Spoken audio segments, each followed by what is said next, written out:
MJ Morning Show, and this is Q105. Welcome, everybody. Hey, has anybody heard from Roxanne since the cryptic message we got last night? Oh, yeah, we got a cryptic message. I tried reaching out to her, and she didn't reply back to me. Roxanne not here just yet. She did phone me while I was in the car on the way in saying she was going to be a little late. We have what appears to be a mystery incident. A Roxanne mystery incident. She sends a text last night. Yeah, I got the text right here. Do you have the text brought up, or do I need to bring it up? You need to bring it up. I left the stupid phone in the office, but it was a scary text to get. And then my first initial reaction to the text, I think, was completely wrong. And then I asked a couple of questions, and I didn't see her reply back. And I tried calling her later. It went to voicemail. Yeah, hang on. Let me find the... It was about like 7 o'clock last night. Yeah, she sent it. I gotta find the... How many texts do you get? I got a lot of flipping texts every day. It's out of control. I gotta find the group text. Where the hell is it? About 7 o'clock, 7:30 last night. I know. I'm trying to find it. Hang on a minute. What the heck? Where is it? Oh, my God. I could have walked to the office and got the phone and come back. God, this music. You want me to shut it off? Please. Sorry. It's really dramatic. Yeah, it's the Roxanne mystery incident music. I have no idea. Where the heck's my... oh, here, I got it. Yeah, it's in my group text. So this came in from Roxanne. And this is what I'm calling the Roxanne mystery incident. Kidding. All right. I'll shut it off. Thank you. Hi, guys. I'm in a fire truck right now. My family is fine. I'm with a friend. I'm in the front seat of the fire truck, and we just pulled up to St. Joe's. Not sure what part I want to talk about tomorrow, but I'll have some, and then it ends. Almost like her phone was grabbed and thrown out the window of the vehicle. Like the fireman just swatted it out. Like, why not tell us what's going on? Well, I guess we'll wait for Roxanne. She said she'd be a few minutes late. Right now, this qualifies as a few minutes late because we're coming up on 3 minutes into the program. So as soon as Roxanne gets here, I guess we'll hear about the Roxanne mystery incident or whatever she wants to talk about. I mean, is she okay? I mean, she said my family's fine. Oh, yeah, but yeah. Is the car fine? I mean, well, why would you we be in a don't fire know. truck? She said she was with a friend, so that's part of what I gleaned from the Roxanne cryptic So confused. mystery text. I mean, was she like just hanging out with her friend and to see what it's like to be in a fire truck? I said mystery text. I don't know that she could have given us less details about something important. Hi, guys. I'm in a fire truck right now. Nothing but questions. My family is fine. Yeah. More questions. I'm with a friend. I'm in the front seat of the fire truck, and we just pulled up at St. Joe's. Why would you tell me where in the fire truck she is and not tell me exactly what happened? All right, we'll find out in just a bit. Hey, guys, I'm in a fire truck right now. It's like John Candy and the Blues Brothers. You know, hey, I'm in a truck. Remember when they flew up the berm and they landed in the back of that tractor trailer while they were chasing the Blues Brothers? Yeah. You know what I'm talking about, right? Yes. Never seen it. You've never seen the Blues Brothers. No, I haven't. I just told you I haven't. Yes, you have. Maybe like some of it when they're at the restaurant. Come on, you've seen the Blues Brothers. Doesn't quite hold up. What are you talking about? What? Illinois Nazis? Come on, we've got Maryland Nazis now. Did you see that you had those crazies up in Maryland? And they wanted to destroy the whole city by shooting out all the power stations and causing like the whole city to collapse or something? I hate Maryland Nazis. Exactly. I hate Maryland Nazis. All right. First of all, this music is much better Roxanne mystery music. No, it's not. This is not Roxanne Miss. Oh, here comes Roxanne. Jake and Elwood Blues, the Blues Brothers. Hey, 2000. I was a little early on that. Here comes Roxanne. Look at John Candy go. John Candy? Oh, he wasn't in it? No, John Candy was in the back of a truck after their 1974 Dodge Monaco went up on a berm. I mean, John Goodman. Look at him go. Oh, wait. That was Blues Brothers 2000. Ladies and gentlemen, that was the worst thing ever. Blues Brothers 2000 what a disappointment. I remember you being excited. I wanted to shoot myself after Blues Brothers 2000. Roxanne has just joined us. Hey, Rox. Hey there. Yeah, I pulled up and then I started hearing you talk about my mystery, and it was very compelling. I couldn't get out of the car. Yeah, the Roxanne mystery. Oh, so you would have been here earlier, other than me talking about the Roxanne mystery incident? Yeah, it's quite entertaining. Listen, you sent us a very welcome, by the way. Roxanne is in the building, and you sent us a cryptic text here. Yes, I did. You know what else is funny? I have to tell you guys that when I was talking to MJ this morning, I said, I'll just sneak in. I'll be unobtrusive. You won't even know that I'm late. But I guess we do. Yeah, you got a whole intro.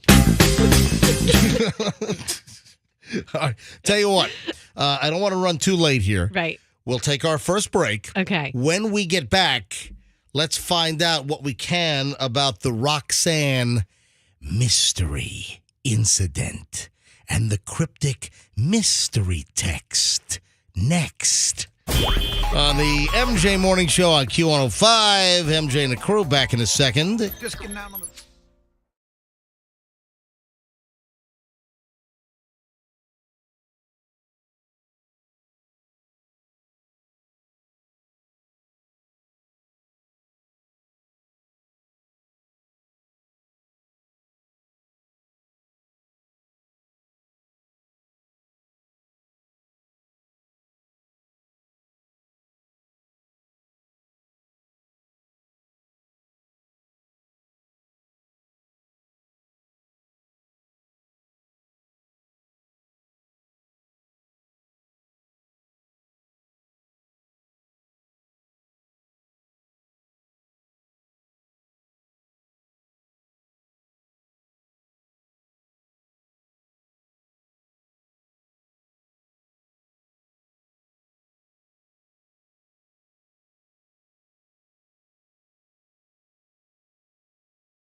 Fester, did you take the doll?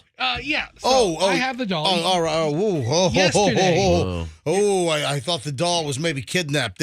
The scary hair falling out doll, Patty Playtime, or whatever the hell, Patty Play Pal, this creepy doll that we have. We had it in the studio, and this is the doll that we want to hook up with Shorty Shane for him to do some, crazy videos. But guess what? Now there's a controversy with that. We got a whole Shorty Shane, Patty Playtime. And folks, if you have not seen the whole Patty Playtime thing, if you've not seen the hair fall out of this doll, this is like a 3-foot tall doll. And we thought it'd be hysterical to send Shorty Shane, who's 3'5". It's kind of like, Dave the Dwarf 2.0. But, we got to call Dave, see what he's doing. But the doll is a creepy doll. Its eyes like open and close, and it's like 3 feet tall. And Rachel, the Flying Tomato, from our digital department, she just left here. And she went to our company's radio cluster up in Philadelphia, and she's cleaning out her crap, and she finds this creepy doll in a big box, and I think it belonged to her mom. And she's like, I don't know what to do with this, and she thought it was worth a lot of money. If you have the original from the 1950s or 60s, that's worth a lot of money. This was some kind of a, Danbury Mint early 90s, like rip-off, reboot, or whatever. So the thing's not worth anything. No. And we unbox it last week, right? And we touch the hair, and the hair starts falling out in our hands like clumps. Or in clumps, rather. And then we have this powder and dust all over the studio. If you did not see this video, folks, I'm telling you right now, if you've not seen this video, go to my Instagram. Go to Certified MJ Radio, and you want to look for the video of, it looks like it is 3, 6, 9. It's like 12 down. And you'll see Shorty Shane standing next to the doll, which is hysterical because the doll's all bald now. Bald, Jerry! Bald! It's a bald doll. It's a bald doll! Here's a little bald! hat. So yesterday. And then right next to the Shorty Shane and the doll picture is the picture of, you'll see the image of the floor and all this like rust-colored powder all over the floor. That's the dust. That the hair, it like turned into like, what do you say, the movie, like in The Mummy, like when something like suddenly goes poof, and it turns into dust? Yeah, like you open an old sarcophagus. That's what this thing looks like. It's crazy. If you haven't seen the video, it's on my Instagram, Certified MJ Radio. You got to take a look at it. Then we want to hook Shorty Shane up with the doll, have him go out and around with the doll, create little incidents in stores or on the street. Well, guess what? Now, there's a whole side story to that, and, well, Shorty Shane was hit with a bunch of, like, social media messages, and now he's all spooked by the doll, and he's spooked by the whole incident, and it might not even remotely be what you're thinking about, because I didn't think of this. I'm like, are you kidding me? Are you, really? We'll get into that later on. I got to try to call Shorty Shane maybe next hour or in the 8 o'clock hour. Okay, well, I will tell you, Patty made me sick last week. I thought I actually got like a cold or something, but it was just Patty because I was fine as soon as I was out of the studio on Friday. Must have been, because listen, the whole studio was like dust-filled. It was like you went up in some attic that hadn't been disturbed in, 97 years. All right, Roxanne and the mystery incident. Roxanne, mystery incident. Mystery incident. All right, so we get this cryptic text from you. We were all wondering what the hell's going on. You sent us a text that was as follows. Hi, guys. I'm in a fire truck right now. My family's fine. I'm with a friend. I'm in the front seat of the fire truck, and we just pulled up at St. Joe's. Not sure what part I want to talk about tomorrow, but I'll have some, and then it just ends. Then Fester's writing back, are you in an accident? Anyone hurt? And you don't respond. So we were like, and then I called you, and it went right to voicemail. I'm like, what is going on here? All right, could you please explain to us this text and the Roxanne mystery incident from last night? Well, first of all, that text was a fancy way of saying I'm not going to be sending any show prep and I might be late tomorrow. That's what that text, it was all true, I was in a fire truck. Oh, I'm supposed to read through the lines on all that? Is that what I'm supposed to? All right, so what happened? So I was with a friend, one of my best friends, And listen, if you guys want to have fun with the name, fine. But it's Kettle. But if it is not it is Kettle. Kettle. All right, hold on. But listen, it's like a Carol with a foreign yes. accent. If you Americanos have to have it your way, I'll say Carol. It's not, but it's Kettle. No, it's not. It's not like. Okay. And I'm Denise. Both of you, don't lose the forest for the trees. It's who cares Dunice. who Her cares what it friend's is? name is Dunice. And I'm Denise. And I'm Denise. Okay. What is All that right. saying? Don't lose the force? What? Don't Lose. Don't miss what the is it? forest for the trees. Who cares about the name? What happened? What occurred? Tell So- us now. Yes, my friend Carol has been sick for it seems like a month or so. And so her mom's been taking care of her and we've been talking. And so then I was like, let me just see if we maybe need to go to the hospital, get some fluids or what's going on. So I went over there and I was like, yeah, let's get 911 here, make sure everything's okay. Better safe than sorry. And so Hold on. It was that bad? You had to call 911? yes. And Okay. and so I'm not recreating this. No. I'm not doing this to Carol. 911, No, what's your no, emergency? Hi, this is Roxanne. You might have heard of me. I'm from the MJ Morning Show. Kettle? Go ahead. Yes. Okay. So, and you want me to say no? So I got. What happened? They came out. They came You out. called 911. You're messing me up with and- these So, impromptu 911 so calls. you call 911 and an Yeah. ambulance shows up? 2 fire trucks. So there's a 911 audio with your voice on it right now?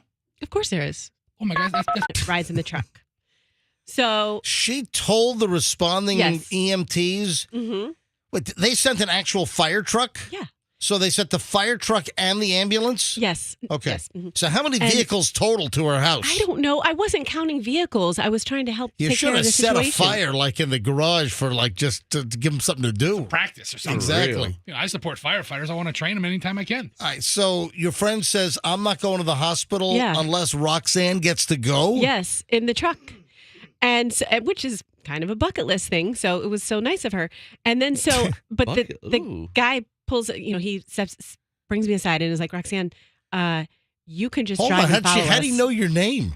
Because I told him. They Or, introduced. yeah. They've met. All right. And so and actually one of them knew my brother. Yeah. So they knew me. You could not have included any of these details in that text? Like, so what happens? You get into Guys, I got no sleep last night. You're really making it hard for me The to tell a text was at story. 7 o'clock Okay. at night. You could have told it then. Come on, tell us the story. My friend's dehydrated. We're going to the hospital. I may not have work tonight. Yes. Okay. So we get in so I say, okay, I'll follow you guys in my car. Again, she says, I'm not going unless Roxanne goes. So I'm in the front seat. We're driving there. And then I'm recording footage for my kids to show my girls that I'm riding in a fire truck. And I'm also having a conversation with the firefighter.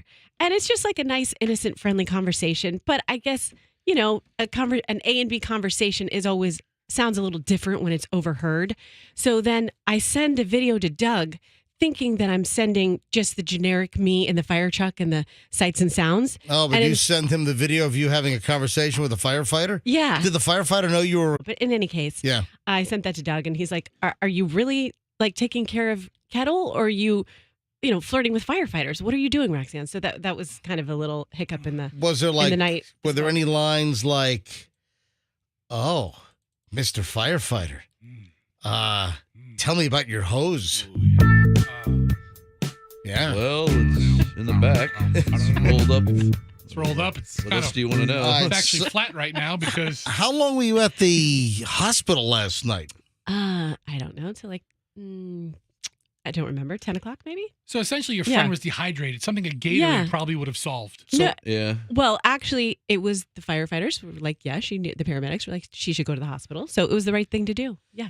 And she's getting treated and everything's going to be fine. Wait till she gets the bill for Was, that ambulance. was she admitted? Yeah. Okay, so she's in the hospital this Yeah, morning. Okay. exactly. Yeah, I'm going to go back and see her today. It's fine.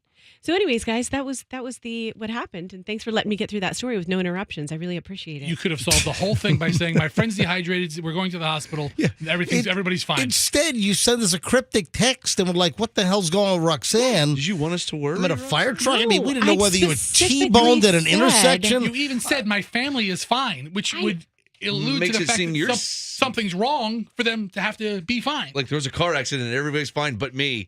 And then you don't reply back to any of our texts. Well, I'm not texting you from the. Oh, you know what I left out? You're I left recording out. a firefighter I'm not- surreptitiously. You're not going to reply back to our texts. Real. Roxanne Wilder. And she's I wearing a meant to type- firefighter red dress today. I meant to type, I'm in the front seat of a fire truck right now. I left out the word front seat because I thought I typed that. That would have made you guys feel much better. That is a terrible detail to leave out with everything else going on. Did you get the firefighter's number? This is the NFL on the MJ Morning Show. All right, so you heard that Tom Brady now has made an announcement on when he will actually join Fox for his 10-year, $375 million deal. And of course, this is Super Bowl week. Oh, we got a couple of Super Bowl things we got to talk about later on. And you know what I didn't play yesterday? We got to dig this up.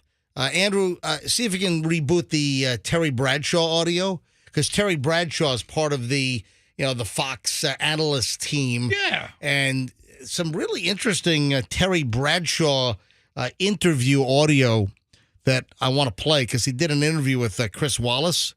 And there's something really interesting, especially as we're here in Super Bowl week on the MJ Morning Show. And I got some Terry Bradshaw audio we'll get to in just a bit. But the Tom Brady news, which kind of came out yesterday. Do we have the audio on Tom Brady? Yeah, so listen to this. Tom Brady was on, Andrew, where was he interviewed? I know I sent you the story for the audio. Where was Tom Brady interviewed? Was this like a podcast, or was this that Sirius XM deal that he does, whatever's going on? Anyway, he does his own podcast with Jim Gray. Oh, is that what? I don't follow Tom Brady's. I mean, listen, everyone's got a podcast. Everyone thinks they're a podcaster. 99.9% of the podcasts out there suck. All right? I mean, the whole podcast deal has been way overhyped. Look at the quality we deliver, like for 4 hours every single day, Monday through Friday. And of course, we do turn this amazing bonanza into a podcast every single day. But this is Tom Brady yesterday. For me, I want to be great at what I do. And even, talking even last week with the people at Fox Sports, and the leadership there allowing me to start, my Fox opportunity in the fall of 2024 is something that's great for me. Look at that. So it was on Colin Cowherd's show, apparently. Okay. You know that Colin Cowherd, remember, he was a weekend sports guy here in Tampa at Fox 13. Yeah. A lot of people don't remember that, but Colin Cowherd was a local sports guy on Fox 13. He was like Chip Carter during the weekdays, Colin Cowherd like during the weekends. And, then he goes on to like, I don't know what, ESPN or wherever the hell he went. He's risen up the ranks. Yeah, man. no, he has. So you just heard it. The breaking news is that Tom Brady is not going to join the NFL this year. So he's not going to be in the booth or doing whatever the hell he's supposed to do this year, the 23-24 season. Seems like he's going to take the whole year off, and he's not going to get busy with Fox until next year for the 24-25 season. He's just going to be busy taking underwear selfies. Yeah, we'll get into that later on.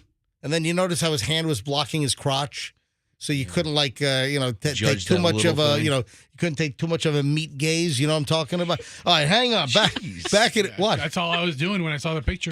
That's all. He has a sign behind him that says fresh produce. Let me tell you what it wasn't. Bananas. 6:33 at the MJ Morning Show. We're just getting started here, man. This is a kooky show today, I'm telling you.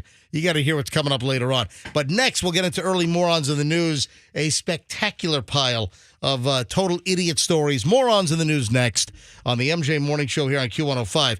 Now, if you're looking for an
right, here we go. Time for the Morons in the News early edition. Oh, one thing, before I get to the morons, one quickie here. My God, people love Michelle and the goat yesterday. And I know we just talked about Tom Brady, but that's not the goat we're talking about. We're talking about Michelle and a real goat. I got several texts yesterday from people asking me what the name of the it's not a ranch. What is it? A farm? Yeah, a little farm. Okay. It's the dancing goat. Okay, so they asked me what the name of it. Yeah. I didn't recall, but Yeah, I sent Dancing everybody. Goat. I sent them to your Instagram. Yeah, it's right off like Racetrack Road. It's behind like the Publix over there off of Tampa Road and Racetrack. It's right back in there, and it's Dancing Goat, and they have you got to go to their website because they have like a farmer's market, I think, on Sundays, and they sell like goat's milk and raw cow milk and honey, and they have 200 chickens laying eggs, so you get fresh eggs. I've never had raw cow. Yeah, it's called the Dancing Goat. I want to say the Laughing Goat. The Laughing Cow is like a cheese brand, isn't it? Laughing Cow. Yeah. So it's the Dancing Goat in Tampa, and it's right on the Pinellas border. Right on the Pinellas line is where they are. And we went out there on Sunday to get some fresh eggs and some cheese, and Pam owns the place, and she gives us a tour, and she says, "Hey, see this goat in this pen over here inside the barn? The goat was a week old," and she gives it to Michelle, and Michelle's holding the goat, and it is so cute. There's a video. People love this thing. So if you haven't seen my lovely wife, Michelle, and I got to be honest, Michelle's looking good in that video.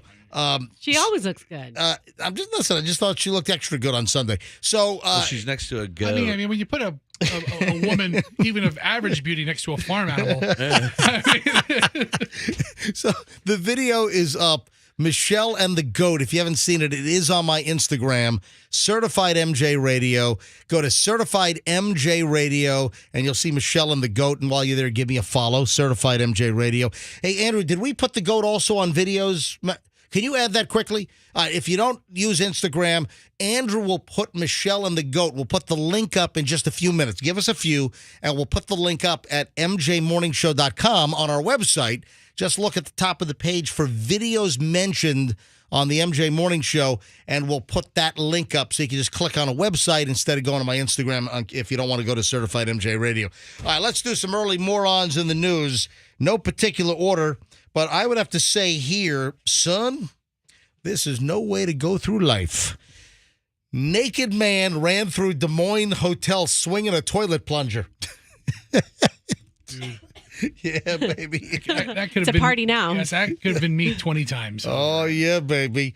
A 21-year-old man is accused of running naked through a Des Moines, Iowa hotel, swinging a toilet plunger around and pulling fire alarms. Wow. What the hell? This sounds like a drug-related incident to me. What hotel was it? I'm going to get to all that here in just a second. So... yes. I'm just trying to think what you would be doing with a toilet plunger that didn't involve toilets, but they're so filthy. But if it was a clean one, you know what you could use it for on like a really large person? You could do cupping. Yeah. Like I could do cupping on you. I don't know what cupping is, but that hand gesture really, I know what it is. really suspect. Cupping, that's when you do like suction things Sections on your back. On your back. On Now, your- and what are the benefits of cupping, Roxanne? I think it increases circulation throughout your body. Yeah. So I think I it's read a like story that there's literally nothing it does to you. People are just bruising themselves looking like asses. Have you been cupped, Roxanne? I tried to cup myself. Dude, is that like the Olympics a couple years back where like all these athletes had like big red blotches on them? Yeah. Dude, I don't want anything to have to do with suction on my back. I bought a set of cups. I have them at home. Hold Like, on, you bought a set course of I did. cups to get cupped? Yeah. Oh, you need a cup faster. I cupped myself. Did you really? Yeah. And then, Froggy, what have you seen?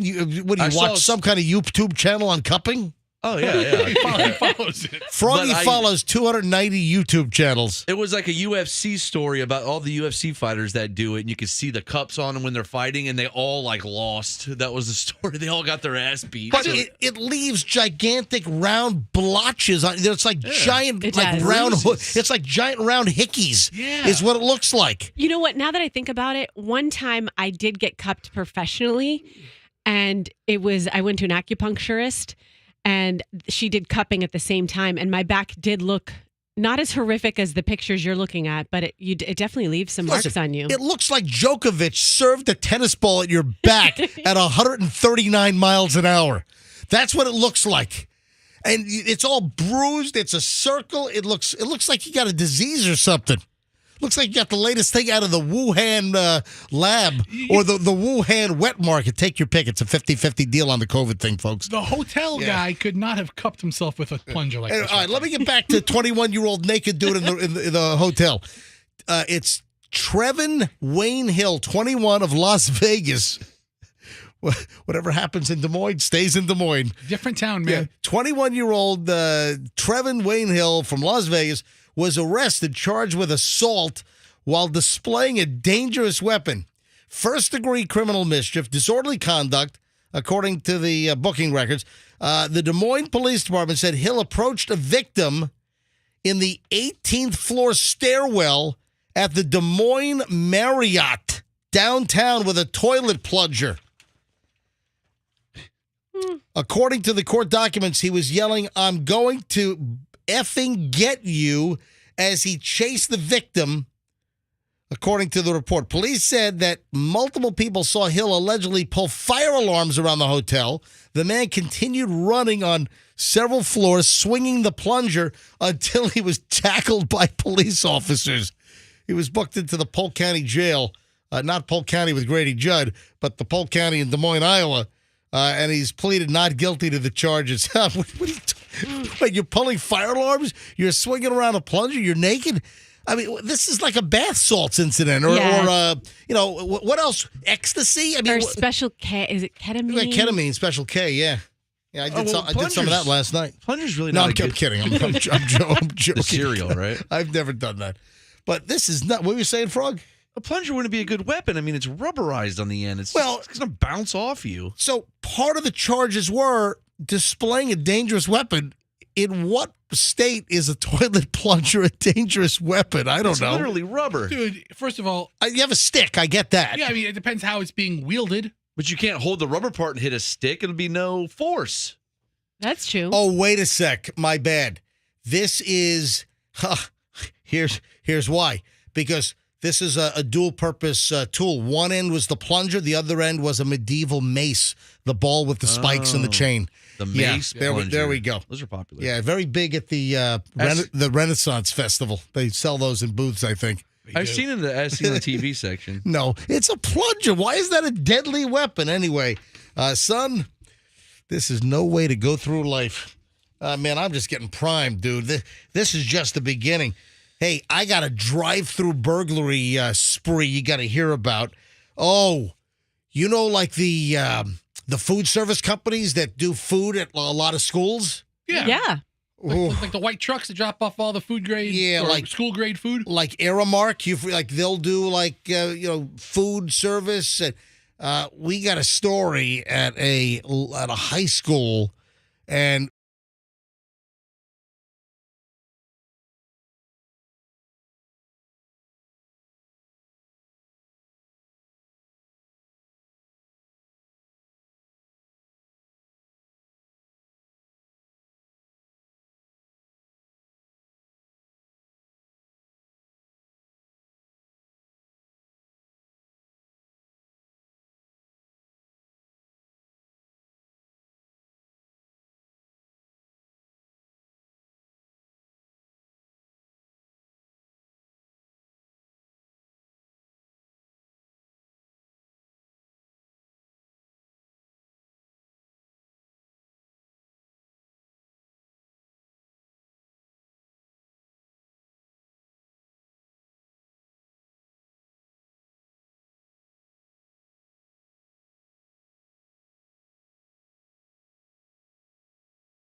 Rolling up on 7:02. And moments ago, I wish you could have seen this. Fester's been trying to log in to the computer in front of him. All this up. Well, hold on. No, this is important. And I've just discovered something. Fester changed his password yesterday. And by the way, our security around here got a lot better in the last, 4 months, 3 months? Last quarter of 2022, Yeah, I've noticed a big increase in our corporate initiative. Because so many places are getting hacked and ransomwared. In the broadcast business, there was a massive ransomware attack of a company called Skyview last week, and really just screwed things up big time. The company that provides the top of the hour news, they distribute like ABC News, top of the hour for talk stations, and CBS Radio, top of the hour, and a company called Skyview, they got hacked, and the networks were screwed up for like the whole week because this company got hacked. It was nuts. So our company, Beasley Media Group, is doing the right thing, and we've got like triple authentication login. You know, they gotta send a text to your grandma now for verification, and all kinds of crap. So Fester, you were forced to change your password, and here's what I found out during the break: that Fester changed the password, could not remember what he changed the password to yesterday. And I say to Fester, "Well, don't you have a password keeper?" And Fester says, "No." No. Dude, how do you keep track? I have 100 different passwords. How do you keep track of that stuff? Because I usually have like one of. Oh, my God. You have one password for. Oh, my God. And you just update it with numbers. Can I finish the whole sentence? I have one of 3 passwords. That's bad also. One of 3. It's either going to be this specific word and then. You got to get a password keeper. I've got one I've been using for years, and I have everything listed in there. There's just so much crap.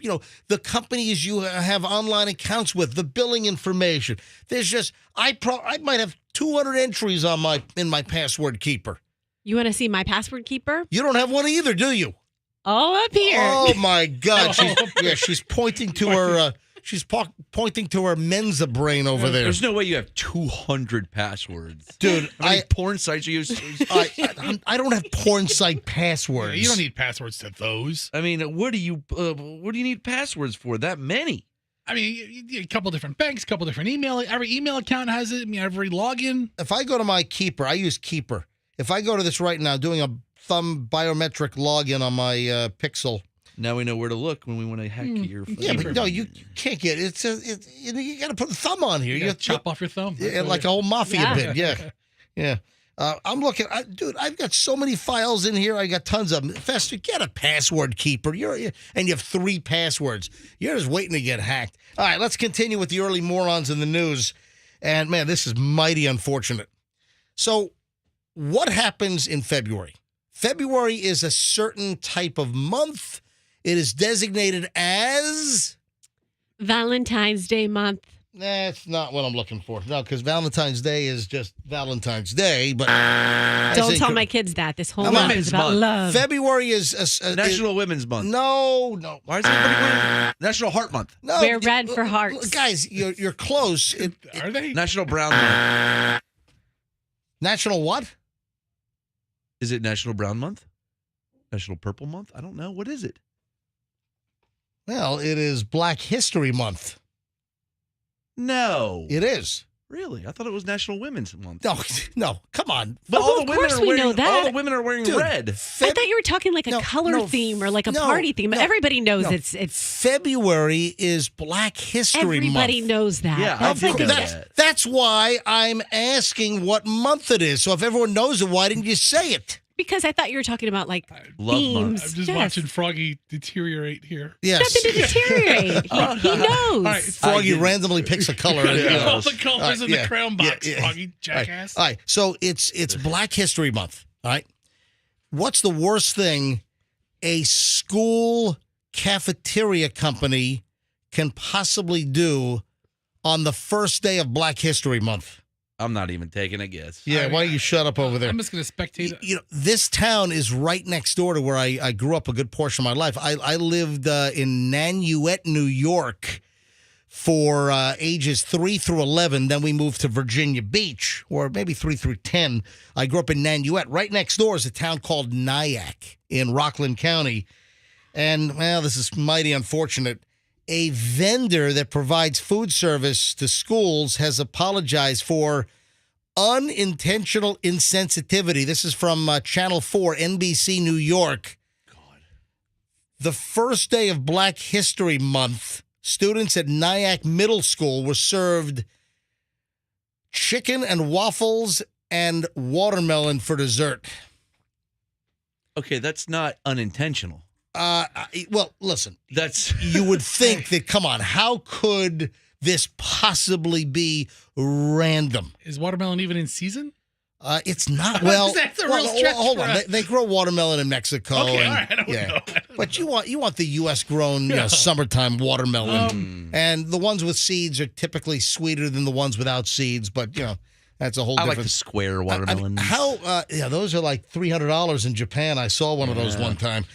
Anyway, I mean, how unfortunate is this? The first day of Black History Month All right, what was on the menu again? on February 1st, chicken and waffles and watermelon for dessert.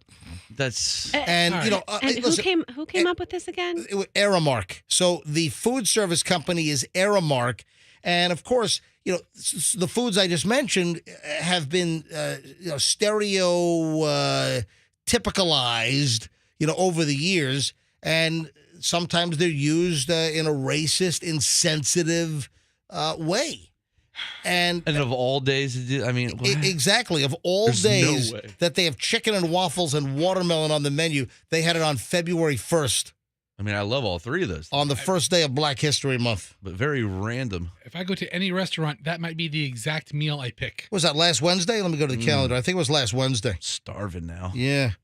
Last Wednesday was Feb 1. It's terrible. Aramark. Aramark said in a statement, and you've seen them, ARAMARK, they do uniforms, they do all kinds of stuff. MJ, Yeah. as somebody who stands against racism and inequality, I don't understand food racism. Well, I don't understand. think about it. Yeah, listen, I don't get it. I'm a white guy. I will eat fried chicken 4 times a week. Yeah, I love fried chicken. One of my absolute favorites. A week does not pass by in the summer. I don't buy a watermelon. Great, like skillet fried, southern fried chicken is just amazing. Watermelon is one of my favorites. Like another food which is a lot of times associated with Black Americans is collard greens, and collard greens are among my absolute. I love amazing collard greens. Collard green, black-eyed peas. One of my foods. favorites. But no, very unfortunate. Aramark said in a statement to NBC4 New York that the situation never should have happened and apologized for what it called an inexcusable mistake. We've apologized for our mistake and are working to determine how it happened. Well, I'll tell you what happened. Some smartass that was making the menu said, first day of Black History Month. Now, whether they meant it in a racist tone or they thought that it was supportive or celebratory, I don't know. Have they ever served it before? I don't know. That's a good question. I don't remember Yeah. having delicious chicken and waffles at school lunch. Yeah, I Chicken just and had pizza. Our chicken wasn't good. All right, first of all, Roxanne, that's racist because as an Italian American, October is National Italian American Heritage Month. And if those schools serve pizza during that month, the Guineas will be pissed.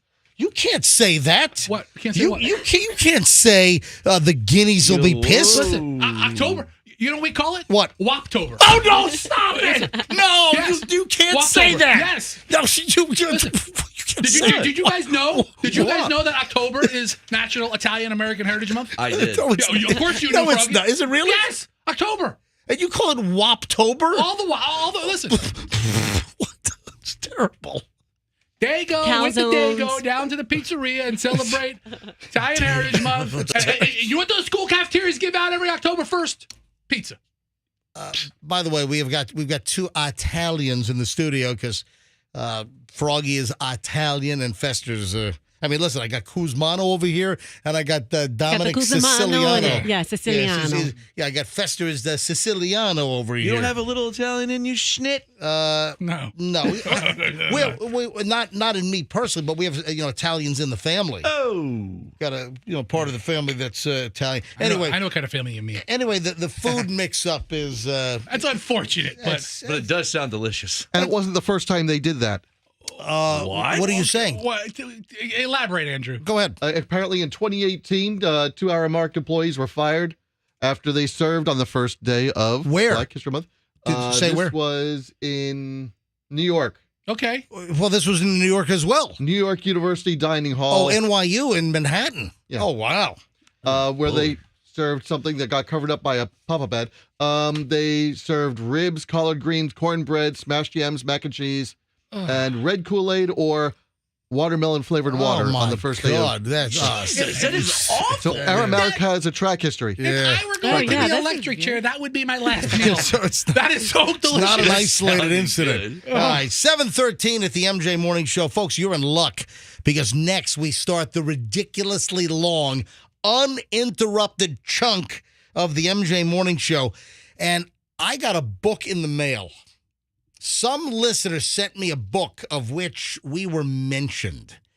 And this brings back a really interesting story, which has a very interesting kind of ending to it. And if you have not heard this story, this is crazy. It was about a guy that was harassing me at home.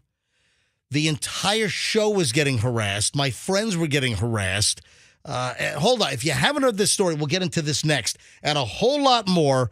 We're loaded. Oh, in fact, coming up at 7:45 this morning, 7:45, I was almost run over by another food delivery car. This was the closest yet. I was almost flattened like a bug. I virtually had to dive out of the way with the dogs. All right, hold on. I'm naming names also. Hang on next on the MJ Morning Show here on Q105. Now, when it comes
7:25. Ladies and gentlemen, the long chunk of the MJ Morning Show starts right now.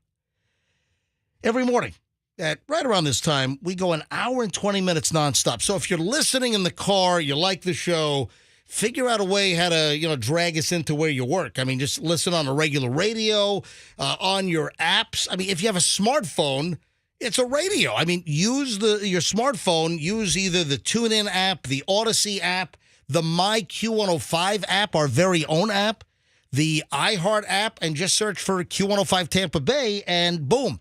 You can continue listening to the show right on your smartphone. Also, Alexa, for instance, or any of the smart speakers, just say, play Q105 Tampa Bay. So keep listening to the MJ Morning Show when you get to your destination, because you're missing a lot of stuff.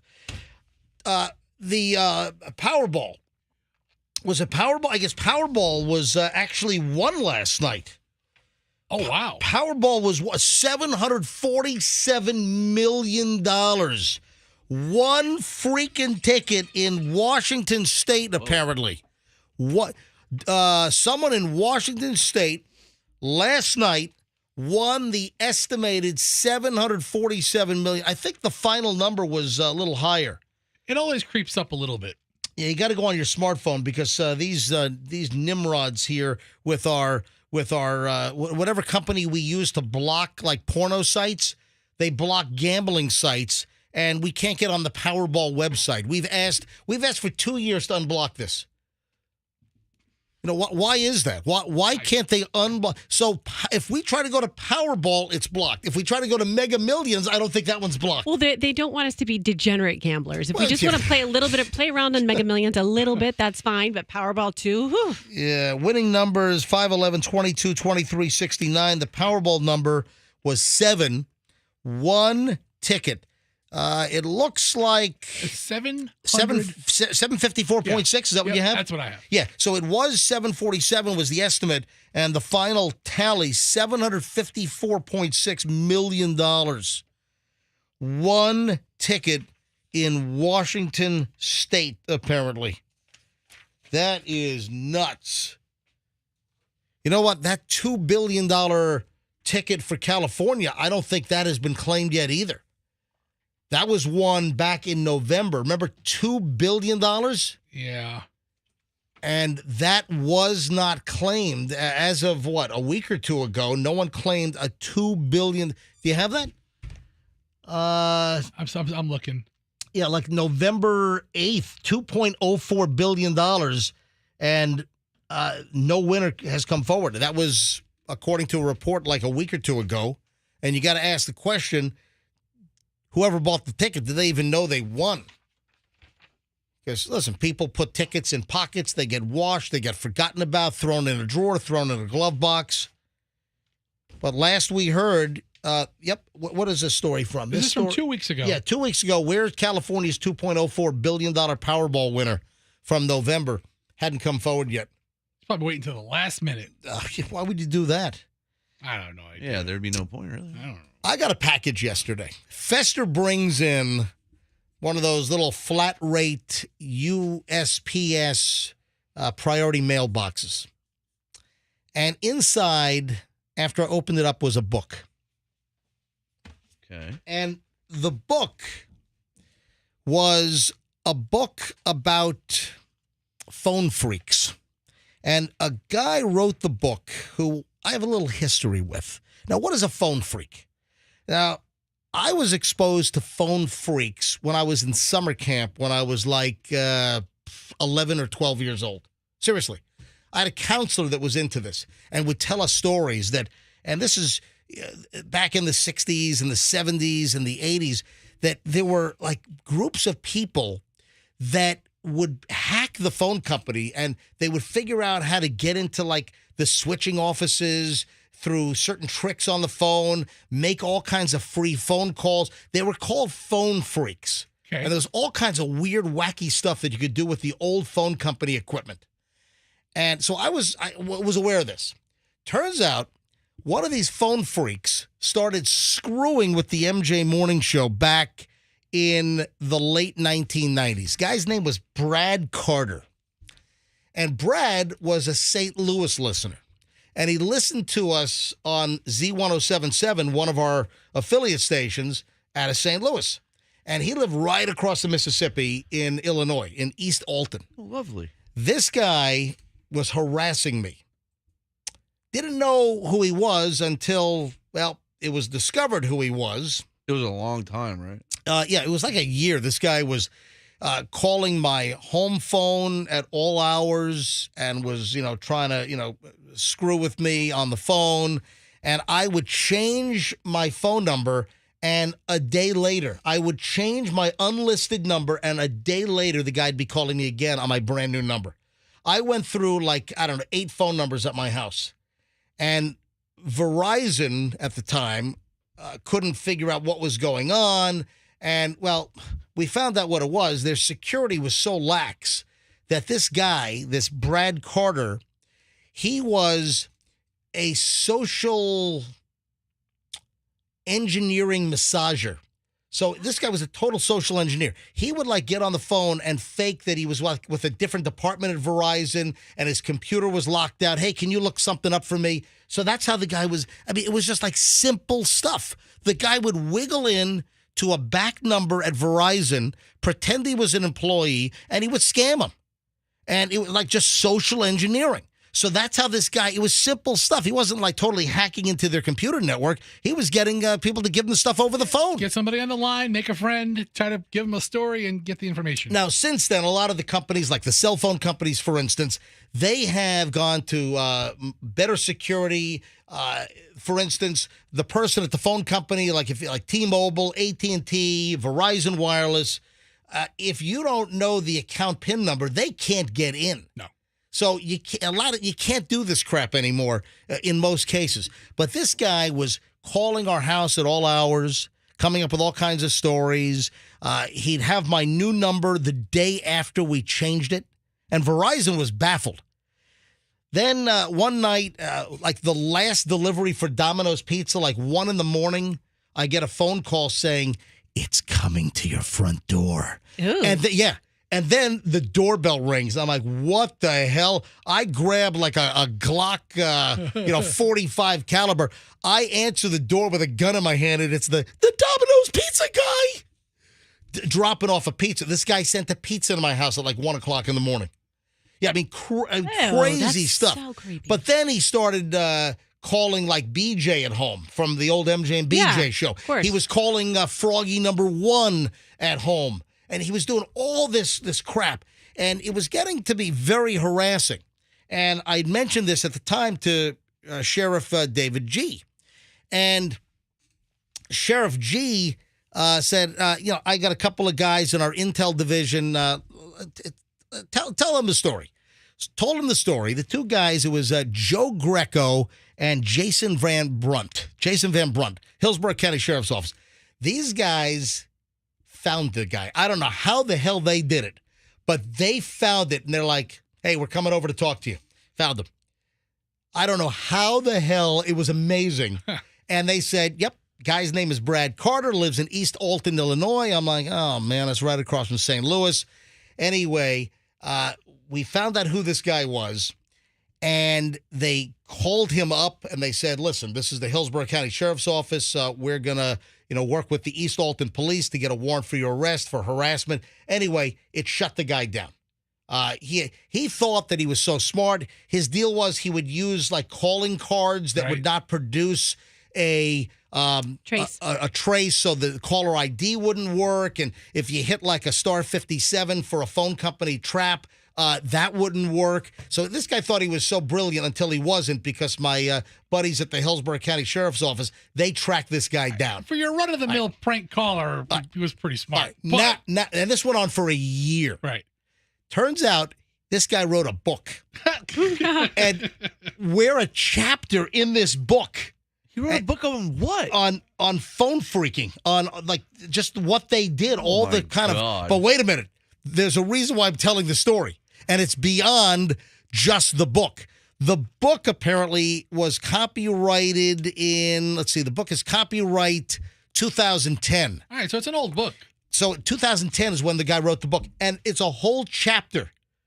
and it's called the Wacky Morning DJ, and he changes all of our names, so it's not MJ. So you can't sue him. Yeah, so he changed all the names. Also, he took a lot of liberties in the story, so he actually embellished a lot. He left out the fact that he did say that I did figure out who he was, and he had no idea how I did it. He left out the fact that he was called by the Hillsborough County Sheriff's Office threatening to fly out there to have him arrested. So he left that out of the book. So this is a fictional book. No, it's a real book. No, But it's he just changed your name. Yeah, it's a real book all about his exploits and told the story about harassing me. There's like 12 pages of the harassment of me in the book. But he wrote it from his perspective, right? And he took some creative liberties, right? And I had no idea this book existed until a listener sends me the book in the mail with a note. Hey, I remember you were harassed by this guy, and I don't know how this guy. I don't know if it's a friend of this guy. I don't even know if maybe it is this guy, Brad, sending me the book under a different name. I don't know. That's probably what it is. Yeah, we've talked about it before. We've talked about this guy and the harassment on the show a couple of times over the years, but there's a chapter to this that I did not talk about. This book's from 2010. This guy, Brad, the phone freak loser dude, this guy got in trouble and almost went to federal prison. So he got his just desserts. He had his little thing coming to him. And I wanted to share this with you. He screwed with Safeway, the supermarket chain, Ooh. and was harassing customers of their like frequent customer program. Like a customer survey program or a customer rewards Listen to program? this. Yeah, because I remembered as soon as the book showed up, and there's a whole section on this guy harassing me and calling, he didn't put the pizza story in there. And so I remembered that we did look him up years ago, and there was a story that popped up. And I'm like, you know what? I'm going to tell the story. I'm going to tell the story about the book showing up. Some listener sent me the book, and I'm part of a chapter here. And I remembered that this guy got in trouble. And this is from 2017. I got to share this with you. Prank calls to Safeway customers backfire on YouTube blogger. So then he started to do his phone pranks on YouTube to monetize them and make money. Well, guess what? Bradley Carter, I'm going to read this. This is from Oregon Live. From Oregon Live, I think it's the Oregonian newspaper. I think it's probably out of Portland. Yeah. Listen to this. Bradley Carter landed before a federal judge Monday on a case that a prosecutor called more than a practical joke gone too far. Carter, who started Phone Losers of America in 1990, in the 90s rather, obtained personal information about Safeway customers, made prank calls to them across the country, recorded and then broadcast the conversations on YouTube to ridicule people, Assistant U.S. Attorney Scott Bradford said. The stunt began after an anonymous Reddit user sent Carter an email with the credentials to log into a Safeway customer service account. Carter, 44 at the time, back in 2017, of Albany, Oregon, obtained the personal information of shoppers from a customer satisfaction survey that the grocery store chain conducted. He then impersonated a Safeway employee and made harassing phone calls to the customers. He recorded and uploaded the calls to his YouTube channel, seeking to drive up traffic, page views, and subscribers, and to secure more advertising revenue, according to the federal prosecutors. With access to the customer satisfaction surveys, Carter would pose as a store manager and call the customer and make up stuff about the customer's complaint, according to investigators. He called customers from Massachusetts to Texas, California, Oregon, and Washington. In one case, for example, when a customer complained about a store's remodel and moving of a Starbucks kiosk to the back of the store, Carter suggested the customer could stand to lose a few extra pounds with the extra walk.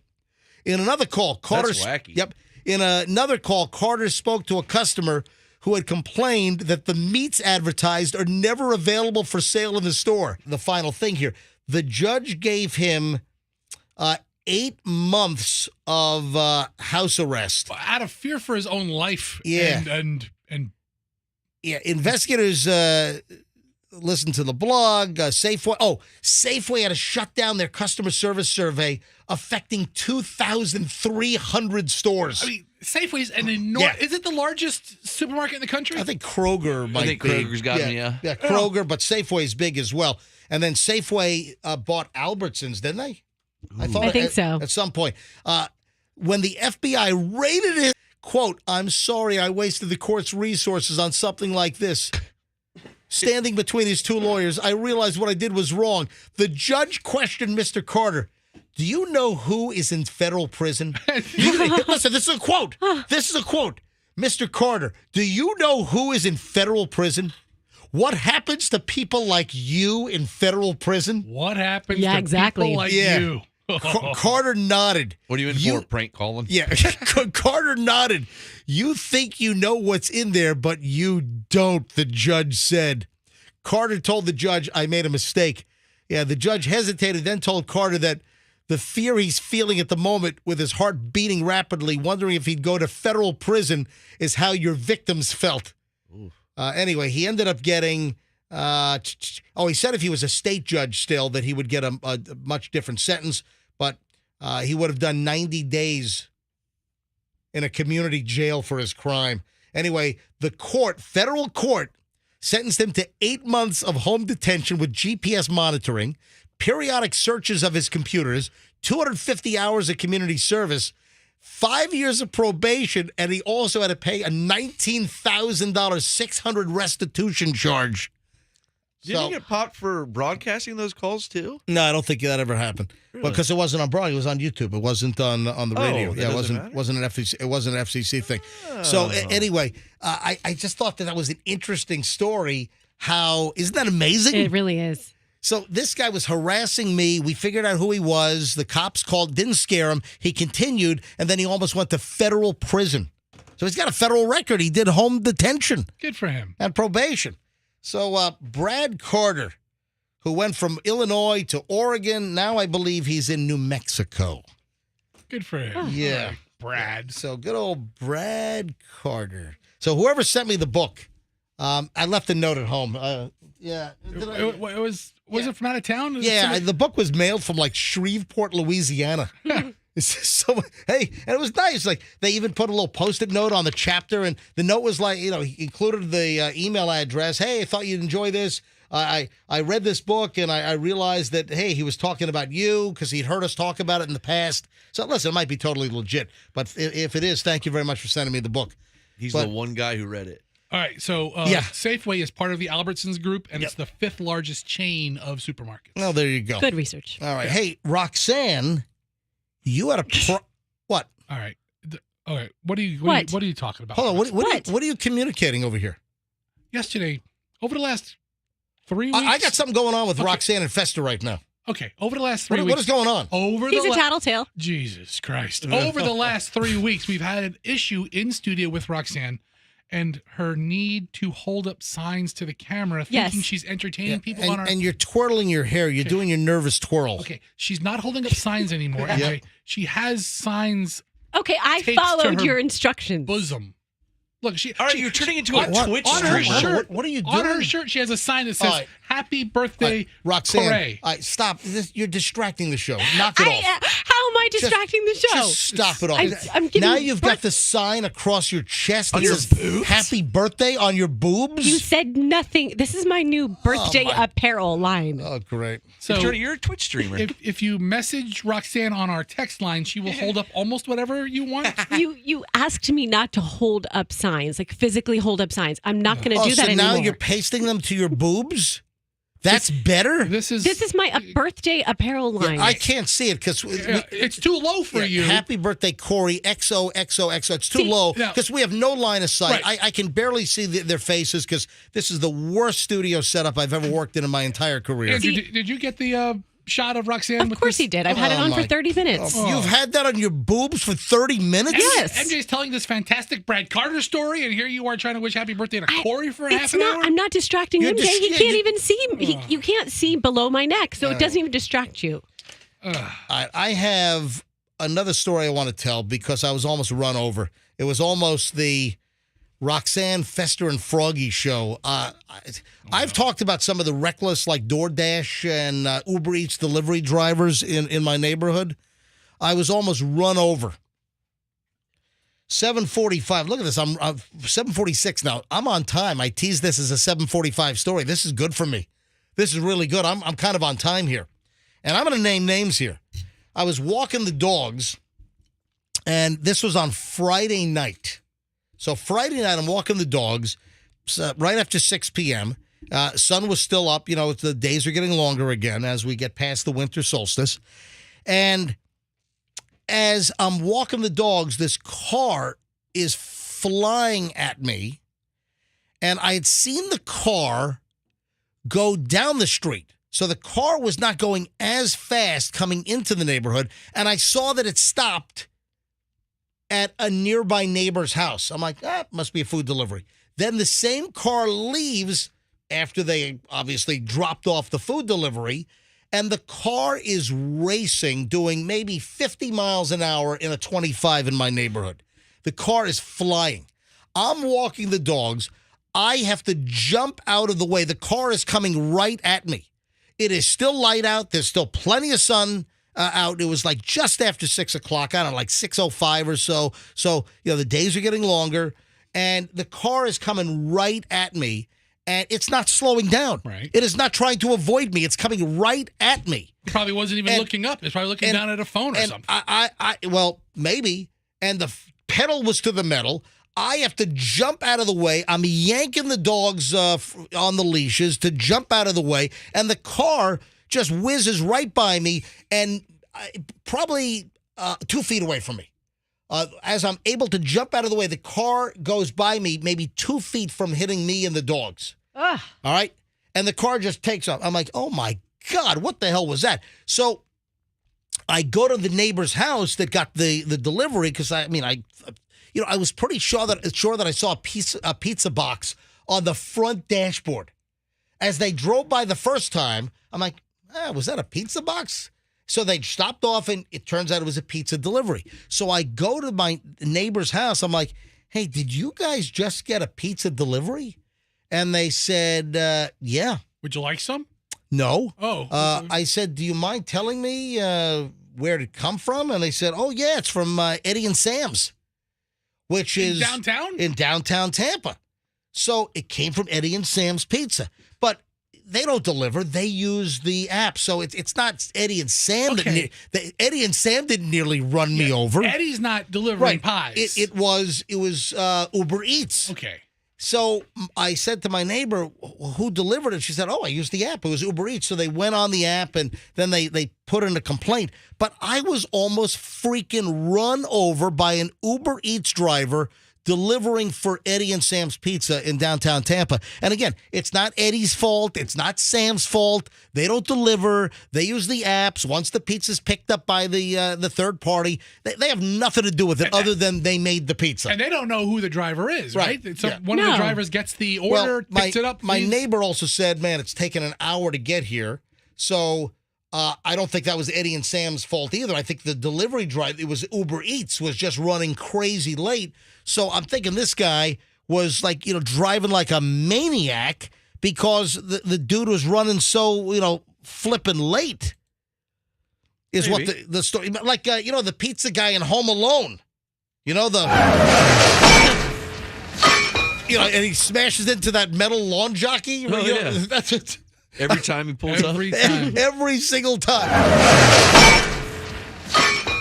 So that's my deal. I was almost mowed over by, and this is like the second time in a month. Remember I told the story about the Uber Eats guy or what DoorDash, I don't know which one that was. I'm walking the dogs on a portion of my neighborhood where there's no sidewalk. The guy's coming right at me.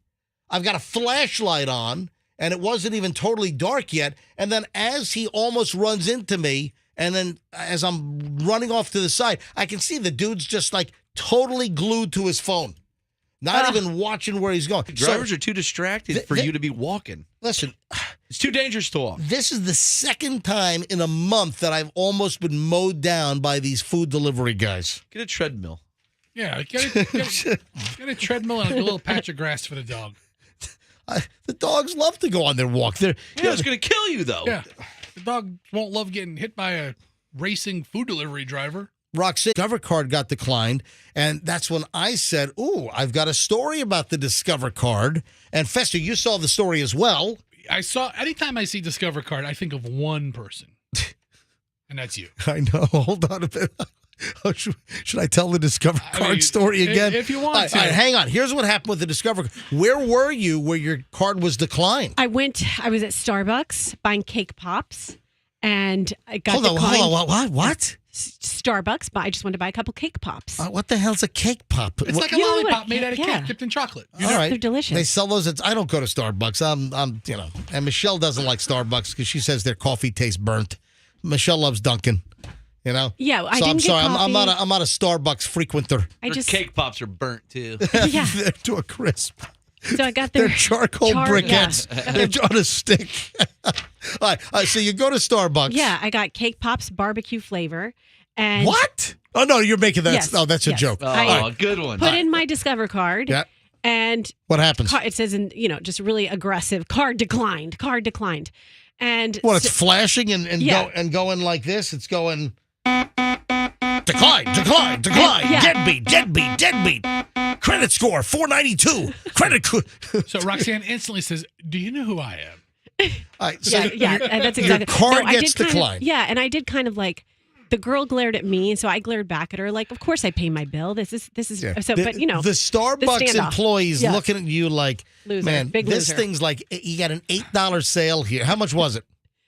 it's probably $17. All right, whatever. Man, what kind of loser is this? Yeah. Discover card getting declined for $17. Exactly. So I pull out another. I go, Got a okay. deadbeat floozy as this in Yeah. my Starbucks. Precisely. That's Yeah. I felt like a deadbeat floozy. And so then I put in my other card. That works, thank God. And I do have a tendency to think the worst. So I was like, someone's stolen my Discover card. They've spent 20 grand. Oh, I've yeah. got Best Buy. Yeah. They just Yeah, bought a exactly. whole home's worth of goods at Best Buy. So I should have called immediately, but instead I went to another store. I went to CVS. And then my daughter and I bought a bunch of stuff there. Try the Discover card again. Yep, Valentine's and, cards. and it didn't work, right? Didn't work. And then the guy, I was like, this might not work, but I just want to try it. So I put it in, and he's like, I think you broke my system. I'm like, Well, hold on. no. The guy at Walgreens is accusing you of breaking Yes. the system? Yes. And so then I said, no, I didn't break a card can't break your system. Try this one. You deadbeat floozy. You just broke my system. So suddenly Roxanne looks like a poker dealer pulling out all these cards. Can I put half on this and half on this? Yeah. Well, And I tried the second one, and it worked. it problems making the cards work. And Discover said it was due to technical issues. And it lasted for several hours. Discover cards, the website, customer service line. This all went down about 2 p.m. Eastern time. What time was your little incident? Oh, that would have been, my incident was at 4 p.m. Yeah, so it Yeah. started. It started at 2 p.m. Eastern time, and it obviously was still going on. Discover responded to a customer on Twitter, and they said that they were experiencing sporadic technical difficulties. And then there was another social media thread that their technical difficulties were impacting a variety of functions. This was a company-wide Discover card problem. So if any of our listeners had issues with their Discover card yesterday, it wasn't you. You're not a deadbeat floozy, as far as I know. It was Discover, not you. So I didn't tell you guys this part of the story, but I did end up calling them, later in the day, like around 6 p.m. I called them. I'm like, yeah, my card got declined. And first they sounded like it was me. And then Yeah, you're a deadbeat floozy. Exactly. And then she's like, wait, okay. Yeah, there's a little issue, but try back in like 24 to 48 hours. But I go, yeah, I have credit. I have plenty of credit. She's like, yeah, you're fine. So anyways, my point is, they sounded a little fishy, like a little trying to cover something up. I'm like, I don't know that's the that vibe I got. customer service person was up to speed on everything as it's happening. I But mean, because listen, customer service, if they know there's a problem, and they did because they put it out on social media, but their employees at the customer service center, I don't know, maybe you got someplace in the Philippines or something. I don't know. You got but, Peggy. You know what? She got Peggy from customer service. Yeah, I love when you call overseas and they've got an accent you can barely understand them, and it's like, yes, my name is Sue. Yes, my name is Jenny. Elizabeth. Yeah, my name is Elizabeth. So when I saw this yesterday, I chuckled. Yeah. I didn't know, Roxanne, you got, the cake pop dilemma, which is horrific. But you saw the Discover card technical issues that blocked all kinds of people yesterday. And I was like, Bop, this will never happen to MJ. and I chuckled, and I said it to you because I thought you'd get a kick out of it. Yeah. And every time I think of, or I hear of Discover card, or I see a commercial for it, or I see a sign or an ad, I think, MJ will never have one of those. I will never have a Discover card. I do not have a Discover card. I don't want a Discover card. I'll never have one. And the reason why is the grudge. The grudge. It's the Discover grudge. The grudge. I have a grudge. I mean, you want to talk about holding a grudge. Holding a grudge since 1984, ladies and gentlemen. Are we going on 40 years? Holding a grudge since Cyndi Lauper sang, "Girls just want to have fun." Which I think is coming up next, by the way. Yes. But so a 40-year grudge against a credit card company. I was going to college. I had just graduated my senior year in high school. It was 1984.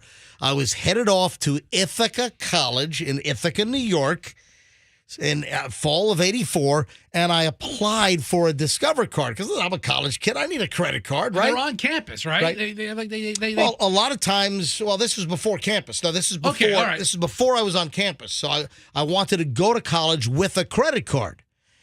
And I apply for a Discover card, and a couple of weeks later, I get an email saying, "Sorry, not an email. I'm sorry, not an email. Not 1984. You're No, right. got a formal letter. I meant I got a piece of mail. I got a formal letter in the mail.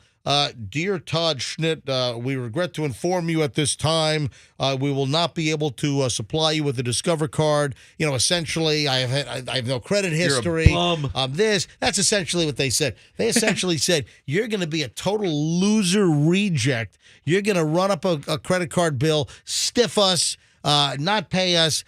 Nope, declined. So Discover sent me a note saying, hey, Todd, screw off. We're not giving you a card. And, at the same time, I had sent American Express an application. Guess what? I got my American Express card approved. A green American Express card, the entry-level card, and American Express gave it to me. Good for you. Discover said, screw you. So guess what? To this day, I carry an American Express card. The color of my card is slightly different these days. I have a Visa and I have a MasterCard. But there is no Discover in my wallet, nor will there ever be a Discover because you know what? They didn't want to take a chance on me. You don't even watch the Discovery Channel. Dude, they took a chance on Roxanne and couldn't cover her cake pops. Yeah, her cake No. pops at Starbucks yesterday. Seriously, what flavor cake pops did you get? Birthday cake, cookies and cream, and Sardine. Oh, I hate so good. I hate cake. So good. So that's my deal with the Discover card. They can burn to the ground as far as I'm concerned. That's a grudge. Jeez. That's a grudge since 1984. Is that a threat? Andrew, are we having computer issues today? What are you experiencing? I'm getting texts. Listeners send me texts all the time because Froggy gives out my number. What is it? The audio stream is repeating itself every 5 seconds. Somebody else said that the Trippy. YouTube channel is hiccuping. Is anything that you're aware of, Andrew? Is it just Andrew? Can you check our YouTube channel? Just bring it up and see if it's working. falling Do apart. an exterior thing. Hey, maybe we're experiencing the same problems the Discover card had yesterday. got some glitches going That's on what's here. going on. I want to know, as we shift gears here, I want to know if anyone is gonna do this. Did you see that AMC is now gonna charge you more money for better seats in the theater? They're going to like the airline model. It's Or like a concert. or a concert. Listen, a concert, that's a whole different model. But in a movie theater, I mean, sure, when you buy tickets online, you can get a reserved seat. In a lot of cases, you buy your online tickets. But if the seat's not reserved, then listen, it's like first come, first serve where you want to sit.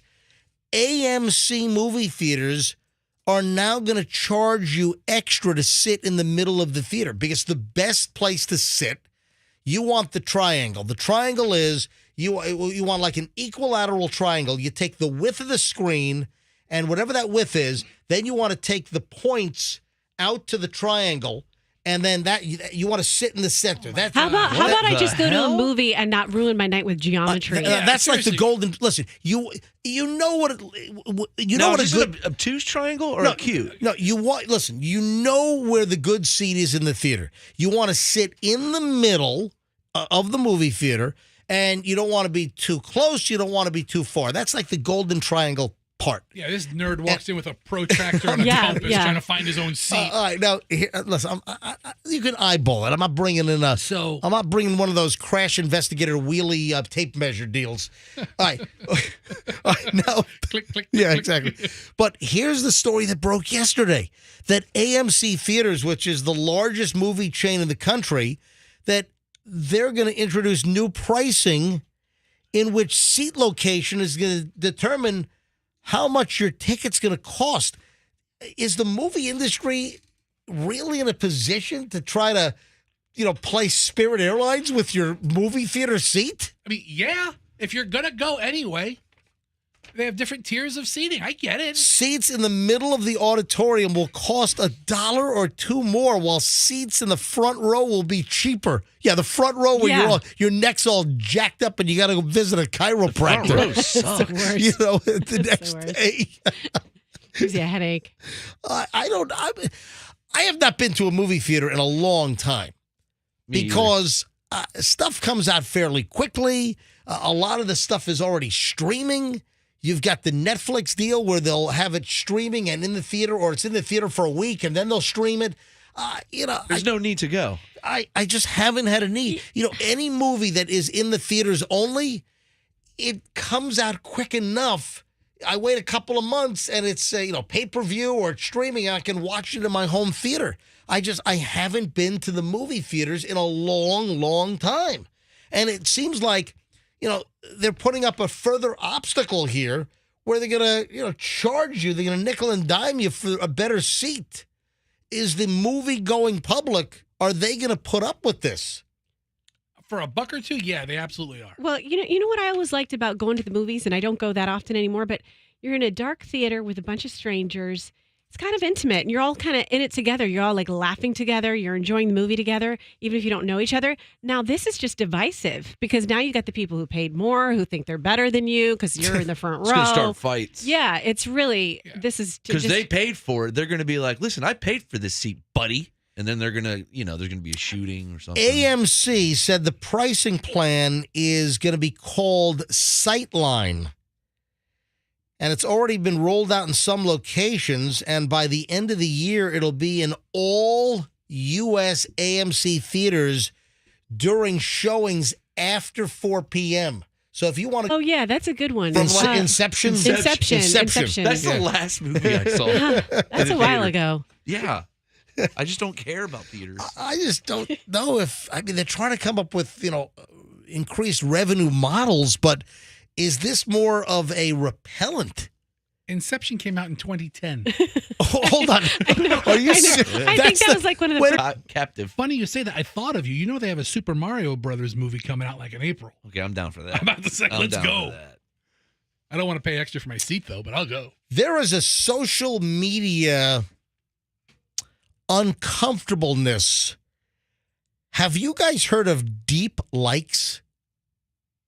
I've heard of it. Up- yeah. Sounds a little salacious. Well, here's the deal. This is a social media. I don't know if it's a faux pas or apparently if you're a deep liker. You really like it. How do you show that? If you're a deep liker, that this could creep people out. Do you know what a deep liker is? I did it to a friend of mine. All right, well, first, How do you know what it How is? do you hold on? I don't Yeah. even know if you know what this is. Yeah. All right, what is a deep liker?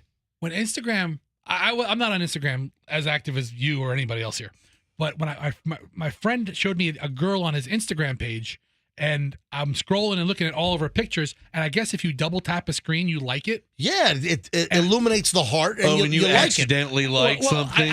Listen, I'm not an Instagram guy, and I'm on his phone, and I didn't know that if I double touched the phone that I was going to send a like. Oh yeah. And I'm looking at this girl's photo on my friend's Instagram account from like 6 years ago. There you go. And she gets a message that my friend suddenly likes a photo from 2015 or he's like, what the hell are you doing, dude? Unlike that. I was like, what did I do? He's like, dude, this girl's gonna think I'm a creep going into her. And I'm the one scrolling back. Scroll. Hundreds of creep. You're back 6 years and you're liking a bikini photo. She's not like some club that closed in 2018. The person she with is dead. I don't know, but it was an old photo. I was at the Crush in downtown Tampa. The Club XS. Stingers. So, but Stingers. He flipped out on me. He's like, dude, give me back my phone, Jack. Oh, you were holding his phone. Dude, what part did you You miss should here? have clicked all kinds of stuff. Fester's deep liking stuff from 6 years I ago. walked up to him. You I'm should have like, messaged her. What's well, up? he's looking at this girl on his phone. I was like, hey, who's that? He goes, oh, look at her. Look at her. So I'm looking, and he goes, scroll back. hot? Hey, she was you gorgeous. should have sent the message. Hey, are you still as cute as you were in this picture 6 years ago? Listen, she was Or have you let yourself go? No, because I saw the current photos, and that's what started me on the chain. And she was a 10. She's a beautiful woman. I've always loved you. But Message to send. My friend is like, don't. I didn't. He goes, you double touch the screen. I sent like the heart on the screen, and I was like, sorry, man. So he told you deep liked? Well, then I found out that's what that is, Yeah. and it's more creepy than anything. Deep likes are creepy, or at least some people. Should we go to phones on deep likes? Or is this too esoteric? I like it. I think that's like I a deeply like it. female-only thing. I would love for somebody to like a photo. Let's go to the deep like female phones right now. Seriously. Have you been? Now I'm not talking about deep French kissing here. I'm talking about deep. I'm talking about deep likes. All right, 800-990-1047. So if you know what we're talking about, have you had somebody on your social media obviously go way back and start liking stuff, and you're like, oh boy, this is a little stalkerish. This is a little creepy. I mean, the stuff does exist, but I see it. It happens to me when people new friend me or new follow me, and then you'll see them like go back to all your old stuff and give you like all of a sudden you'll have like 50 new likes, and it'll be because someone deep liked you because they just friended you. All right, let me give out the phone number here. And I don't know what kind of phone response this is going to elicit. Well, the phone's already ringing. I haven't given out the phone number. 800-990-1047. That's how you join us. If you want to weigh in on deep likes, somebody liking your stuff from a long time ago, does this creep you out? Do you have any stories about deep likes? Or maybe you did deep like somebody, and what happened? 800-990-1047. Give us a buzz. This is like a little, social media quicksand here on deep liking. 800-990-1047. If you've got a story to tell, 800-990-1047. I just kind of put it together like deep. I get it now. Like I'm deep down in your feed, baby. I'm like 100 squares down in your IG. Deep. Roxanne. Oh, is that what it is, Rox? Yeah, thanks. Just put it together, Give us some more sexy deep like talk, would you please? I'm deep in you. Yeah, like you're a phone sex operator or something. Hi, I'm Roxanne. I'm a deep like. That's a husky voice, Rox. Hi, this is Large Marge. Being a guy. All right, Melissa's in Indian Rocks. Hey, Melissa, you're on the MJ Morning Show. Hello. Good morning. Morning. Good morning. I get the deep likes all the time, and it is super creepy. And in addition to the deep likes, then you get, they like 50 or 60 of your pictures at a time. Oh. And that's super, super creepy. Yeah, that's what Roxanne was saying. You get somebody new in your feed, and they go back, and there she is at like the Super Bowl in 2009. It's a massive volume and influx of deep likes. Yeah, just like Froggy said, you're in a picture with somebody that's passed away. I had somebody like a picture with me and my cat that passed away like 6 years ago. It's just so weird, like and that was like 2012. You went that deep in my folders, it's in my files. It's so weird. And the person that deep liked you, did you know them, or was it somebody that was anonymous? No, I don't know them. Yeah. And then, Facebook made my thing, like where they give you this content creator thing, and it made my Instagram all open to everything. And now you just get people. I'm so weirded out sometimes, like pictures of me in my bathing suit, pictures where it's just like I live in Florida. Yeah, but listen, if you've got public accounts that are not private, I mean, people are going to take a look at them. Melissa, I sort of thanks. want to see your IG. Yeah. Do us a favor. Yeah, email us your IG. I want to see your bathing suit pictures. Send us a link. I'm going to deep like them. All right, thanks, Melissa. Oh, man, look who's on the phone. Where the hell have you? Hey, D-Flex, where have you been? Hey, what's going on, MJ? How you guys doing, though? Dude, D-Flex, it's been a year since you've called us. Where have you been? Man, a little bit of here, a little bit of there, going through it, Okay. Man, did you ever hear that I was saying like months ago, hey, whatever happened to D-Flex?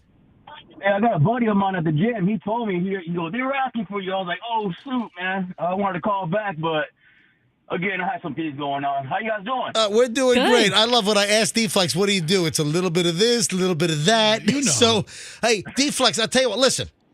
When I'm done with you, I'm going to put you on hold. I want Andrew, our producer, to get your phone number because I got to check in with D-Flex on certain things from time to time, okay? Hey, that's what's up, man. I'm good for it. All right. So don't hang up. When I'm done, don't hang up. Andrew's going to get your phone number confidentially so I can give you a call on certain things because I need a little bit of this and a little bit of that. I got you, man. I know. All right. So D-Flex, where are you on deep likes? Okay, I'm suspect of this because Did you say you're suspect on this?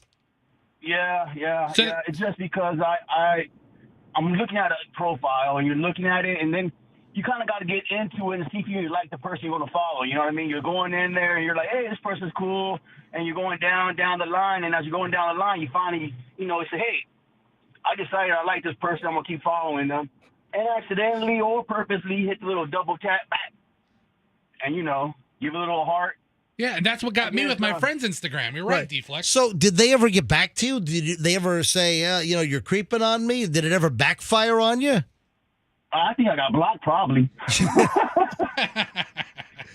Who knows, Hey, D-Flex, I'm glad you're okay, man. I appreciate you, man. Thank you. All right, D-Flex. I'm glad to hear you guys back on the radio. Oh, yeah, listen, it's been over 2 years now we've been back. All right, D-Flex, hang on. I'm going to put you on hold, and my producer's going to get your number off the air so he can call you every once in a while, okay?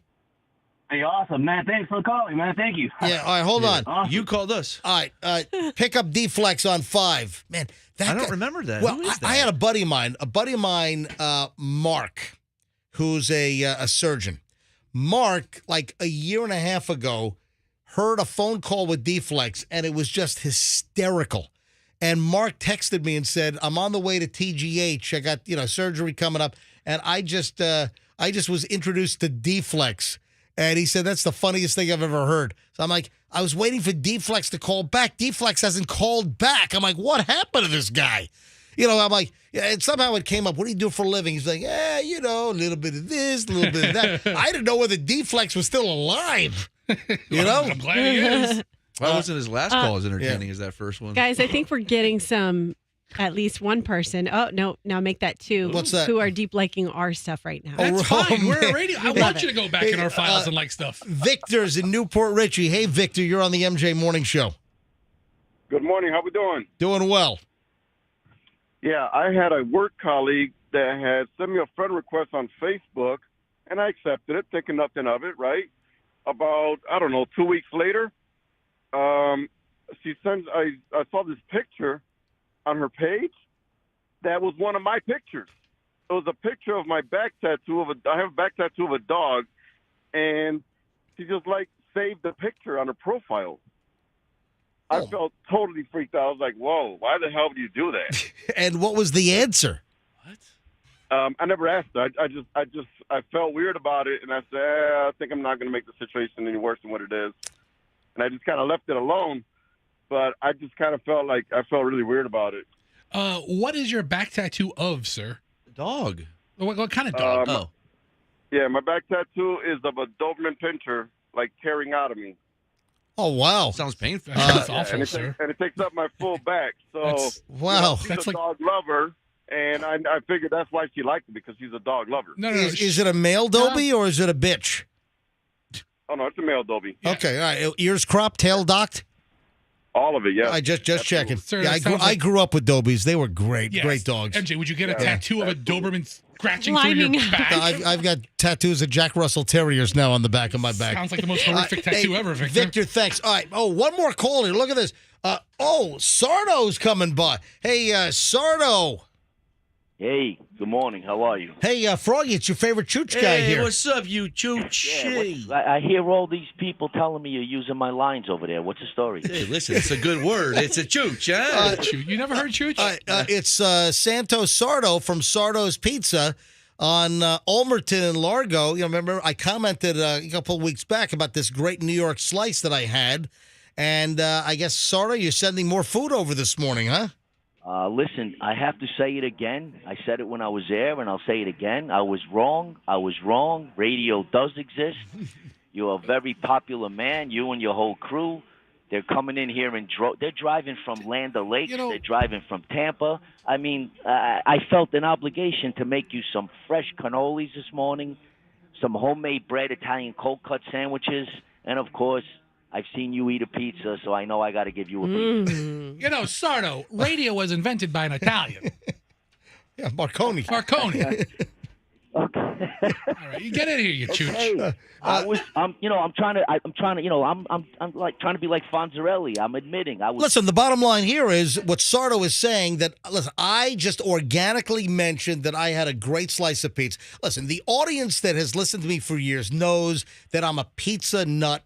I'm a pizza snob. I only find about 3 to 5% of pizza even acceptable in my universe to even remotely enjoy. And I had a listener back in October say, you got to try Sardo's Pizza on Ulmerton. You know, he's from Brooklyn. It's a Brooklyn slice. I'm like, yeah, I've heard this before. And then I get to a place and, I didn't like the pizza. I go to Sardo's place and I told the story on the air. I can just look, if you've got pizza displayed, and that's the sign of a real pizza shop, when they got the pizza in the cases. And when I look at a pie, 99.9% of the time, all I got to do is look at a pizza pie, and I can tell you if it's even in the game. And I looked at his pizza. I'm like, all right, this is in the game. It's in the game. And then I tasted the pizza. I'm like, yeah, this is good. This is good stuff. And then you know what I got to say? I got to say thank God I wasn't here when you were here, because if you would have stared at my pizza and done to me what a lot of people do, they ask me a wonderful question, hey, is this pizza any good? And I answer, tastes like crap. That's why I've been here for 35 years. The difference is I care. I care about what I do. So it's not arrogance. It's confidence in my product. That's all it is. Well, who's coming over, and are they going to come to the front door? Where are they going? Look at you, panicking already. You're hungry. Yeah, you can hear it in his voice, right? You're hungry. Oh, my God. It sounds... When I was there, I got a little nervous because as soon as I got there, he didn't even make eye contact with me. He took the pizza box out of my hands and started eating. That's it. That's me. All right, Sardo, who's coming? What time can we expect him? He's leaving here at 8:30, and he'll be there before 9, and his name is Brian. Wow. And, hey, can you do me a favor? My beautiful son, Santo, and my beautiful daughter, Stella, wanted to say hello. Can you say hello to Santo and Stella here right now, busting their butts? Yeah, put them on the phone. I'll say hi to them. Santo, Stella. Stella. You got to say it like me. Stella. Say hello to the man that's been bringing us the business. Hello. Hey, how you doing, Stella? Good. How are you? Yeah, Stella, you're probably the one that sold me the pizza slice when I came in on a Saturday about 4 weeks ago. Now that I took my break, Saturdays I work all day, so that's right on my break when you came in here. Oh, okay. Maybe it wasn't. Right, maybe not. Yeah. Anyway, hey, That's Stella. probably my brother. but Nice to meet you. I like your Pop's pizza. Thank you. All right. Hey, have a great day. Meet you. Stella, this All guy right, here is you going to too. pay for your confirmation dinner. You know that, right? All right. Hey, Sardo, thanks for sending stuff over, man. All right. All right. All right. MJ. All right, we'll talk to you soon, man. Thank you, sir. Anyway, it's Sardo's Pizza. It's on Ulmerton and Largo. It's right across from the big sheriff's office building in Largo. And I mean, that's just an example. we blew the guy's place up. I mean, he already has a big fan base, but they're driving from all over the New place. people are hearing about it. I mentioned it on the radio, and the guy has lines out the door. Listen, it's one thing to any potential advertisers. Listen, there's a reason why, two college brothers added commercials. Because we are so effective in doing, like my live spots are so effective for our clients. That they love what we do. And that's just an example that I mentioned a pizza shop, and boom, the guy's got lines out the door. Did you hear Wade from Two College Brothers? Yeah. They hired another college brother. Like 3 college brothers now. They're going to change the whole thing. 117 college brothers. Exactly. So listen, it's a great story. It's a local business. He's got a great slice. And boom, blew the business up even more than, what he has already. All right, Roxanne, what do you make out of Tom Brady's crotch shot in the underwear? Are we to read anything into this? Is this like a cry for help? Is this trying to attract women stalkers? What's going on here? First of all, let's just say that social media in general sort of draws people's mental deficiencies and psychological issues out into the open. And Tom appears to be just like the rest of us, just wanting to do like a little thirsty trap picture. Yeah, so it's not thirsty trap, it's a thirst trap. I say thirsty. Yeah, it's a thirst trap. Yeah. It's not thirsty trap, it's a thirst trap. It's very It depends what you need. It's a parched picture. Yeah. Very thirsty. Now, Tom Brady, he tweeted this out. This went out on social media like 2 minutes after we ended the show yesterday.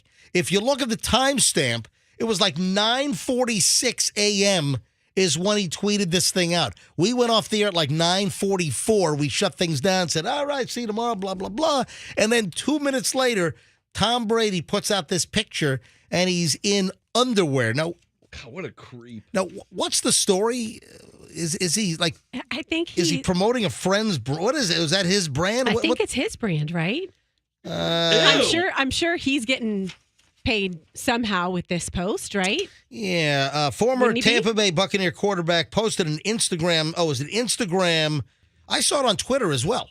So he must have posted it everywhere. He posted it on all Wait, his who's the platforms. other guy? Yeah, the Twitter feed is 9:49. All right, so 5 minutes after the show ended yesterday, Tom Brady posted this. Let me see the Instagram. Go. I was looking at it yesterday on my phone, and my daughter saw me. Yeah, and it's a selfie of him in his underwear, and he wrote, "Did I do this right?" That was his caption, and then he tagged a couple of old ball players, Julian Edelman from the Patriots. And Rob Gronkowski, formerly Patriots, then Tampa Bay Buccaneers, now retired, now doing Subway commercials and Fox analysis. But if you look at the picture, Tom is where did he take the picture? That's a hell of a view. in Miami. I guess is that his condo at Surfside? Must be. I'm sure. Looks like Where he's in else a is he hole. going to sit around in his underwear? Yeah, so he's in his underwear. He's sitting on his bed. But what do you make out of his hand placed? In his crotch. His hand is like blocking. Feels good. His junk. No, it's like covering it up. Like he has like a karate chop hand, just like covering up a whole. It's the same pose as all of them are doing. No, but it looks like is that what it is? Yeah. But Tom Brady's hand is like, so you don't have a full-on view of his crotch. He's blocking the the family jewels area with his hand. Why do his legs look so dirty? I mean, step in the shower, Tom. You know, when you put a photo up like that, it's just something everybody has to remember. No, you know what? It does. It looks like he's got coal soot on his. It's just the shadow. Is it the lighting? This is all his No, it looks like he was waiting in a coal bin. Dude, you know what this is, MJ? on an old steam train. MJ, It does. This is an NFL football player who wears pants that come up to their knees and their calves get really tan. You're so right. And the feet are white. But look at his feet. His feet are white. Ew, look at his hook toe. I remember when I played high school football and I played terribly. We always had tan calves because we played in the sun, and you had white feet because that's where your sock came to. So he has football player legs. Dude, looks like he's been wade fishing in mud. Been crabbing? Did he go crabbing? Put flippers on. Would somebody tell me it's what Brady brand is this? Yeah. Is he trying to sell his underwear? Is that it? Of course. There it is. Oh, so you click on Brady brand and it's the Brady boxer brief. So that's what he was wearing. Yeah. All right. the Brady boxer brief. Hold on, don't touch anything, Fester. The perfect natural feeling underwear. Wear them once and you'll make the switch forever. A cotton-based boxer brief that maintains click the on pouch to have your junk there for maximum comfort. Our considered fit and shape enhancing design means you'll always look and feel your best. So how much is this? $20 a pair. It looks like woman parts. You can buy 5 for $85 if you bundle and save. And he has a bunch of different colors. Colors are like a red. Yeah, he has a bunch of ink, blue, looks like a gray. Bunch of beautiful male models there. Yeah. He put his hand there because he's sensitive about his Tom Brady junk. Maybe he's just trying to be modest in his underwear. That's where with that expanded pouch he could hide his 7 Super Bowl rings. But in there. the picture that he displayed of him in the underwear on the bed, he's totally blocking his crotch area. Yeah. He may have 7 rings, but I heard he's only working with 3 in the pants. Will you stop it? You know what I'm saying? No, micro penis. Froggy, stop. Don't say Tom Brady has micro penis. Stop it. Well, listen, he seems very shy about it. He does. That's what I'm pointing out, that his hand is blocking his crotch. He's like, keep your eyes on my dirty legs. Well, that's what I did with my daughter yesterday, because she was looking over my shoulder and I saw it on Instagram or wherever I saw it. And then she's like, oh, look, he doesn't have any clothes on. And she wanted to see it. And so then I enlarged it, just made his feet really big. So he stared at his feet for a little bit. Ugh. But that's what people do when you put yourself out there. They look at everything that you post. And speaking of Tom Brady, we played this very early this morning. People wondering, hey, when is Tom Brady going to join Fox? When is he going to be on? This is the NFL on Fox and the MJ Morning Show. So when is that going to happen? And I guess we got the answer. He's not going to start this fall. You'd think that he would be in the broadcast booth or he's going to be an analyst on Fox beginning this fall. No. He's going to wait until the following fall. So it's not going to be fall 23 that Tom Brady is going to join Fox. That purported 10-year deal and $275 million, which means he will make more. If he fulfills his Fox deal, he'll make more with Fox than he made in all 23 seasons of football as a quarterback. That's right. I mean, did he audition or is he going to take the year to practice? I mean, is he good? Do we know? Well, I don't see and hear major personality. So, no, but he's going to train to do this. He's going to get good. Is he going to be talking coached? about what he's an expert in? Is that what he's doing for the year, practicing? Well, here's audio of him yesterday on, was this the Jim Gray podcast? Oh, no, this was Colin Cowherd.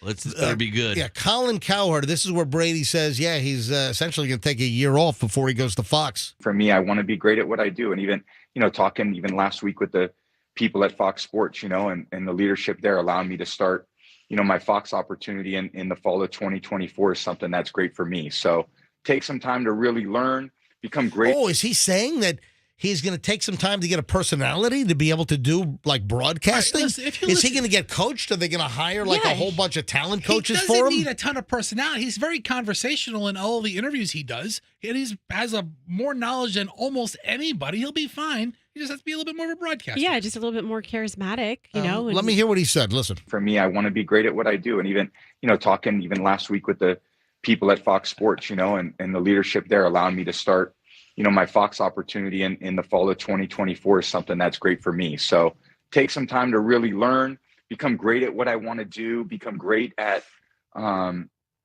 thinking about the opportunity and making sure I don't rush into anything. And I think when people really bet on me, I think one thing about my career, whether I was when I was drafted by the Patriots or signing free agency with the Bucks, I wanted to be, fully committed. And I never wanted to let people down. I think my biggest motivator was that. So, even in the future, I want to be great at what I do, and that always takes some time and strategy. Hey, Tom, why are you shielding your ween, as Froggy would put it? Why are you shielding that in the underwear picture? I'm great. And learning and growing and evolving. And I have so many people learning and growing. Oh my Well, God. there you go. Oh my He's God. that's why he's blocking. He's learning and growing. to rely on that.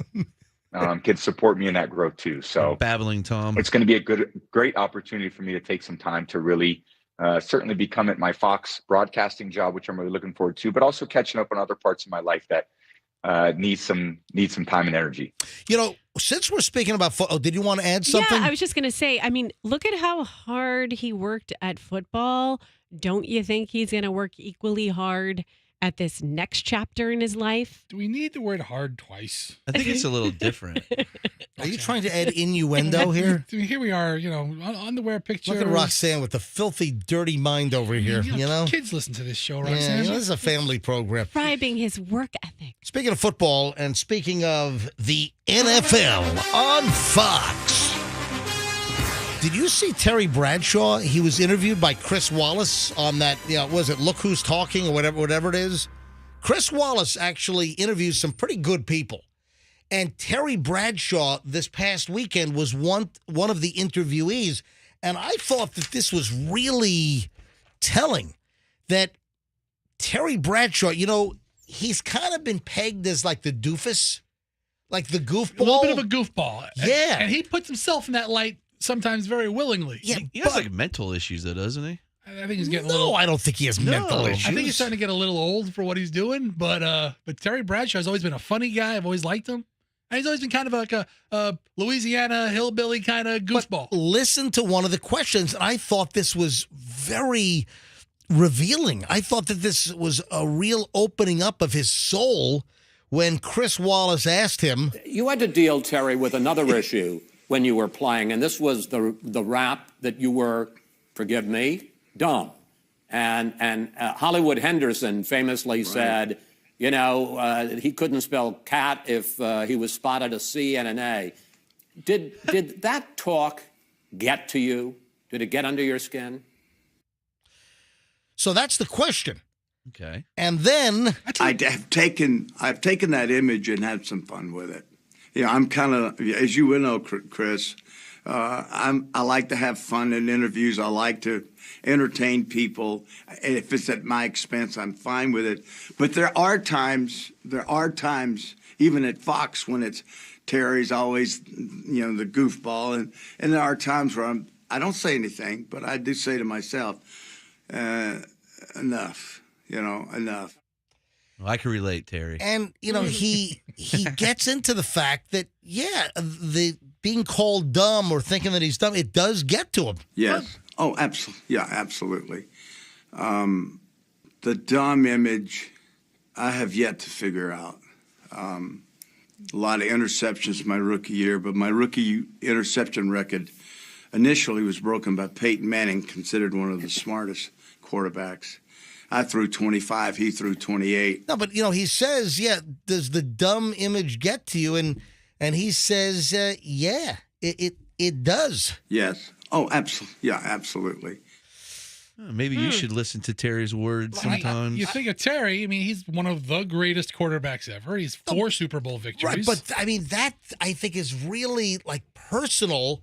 And I think that's a side of Terry Bradshaw that we haven't seen, because he's always kind of like the jovial, he's like the butt of the joke sometimes.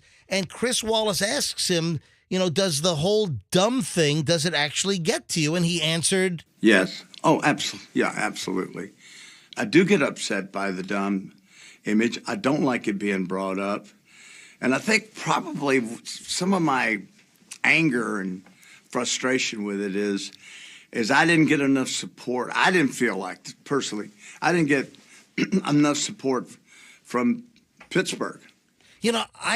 I guess I have a new, this late time in his career, I guess maybe I have a new appreciation shut up, for Terry Bradshaw. No, you don't. And that I feel a little bad for, listen, I feel bad for him. He took this shtick to the bank for 30 years. It's a shtick. Okay. He's made a successful career out of being the goofball on the Fox Morning, and he has good points, and he knows his football, and great. And now he's like, oh, my feelings are hurt. Yeah, he's dumb-dumbing himself all the way to the bank. Right. But I kind of have a different view. Like, if you're being made fun of for being dumb, but you're really smart and you know you're really smart, then you don't care. But the fact that he does care, Makes maybe he him is really dumb. Wait. I don't think I'm too dumb to figure out that statement. I heard it this time. Terry went in front of the team. He goes, "I are not dumb."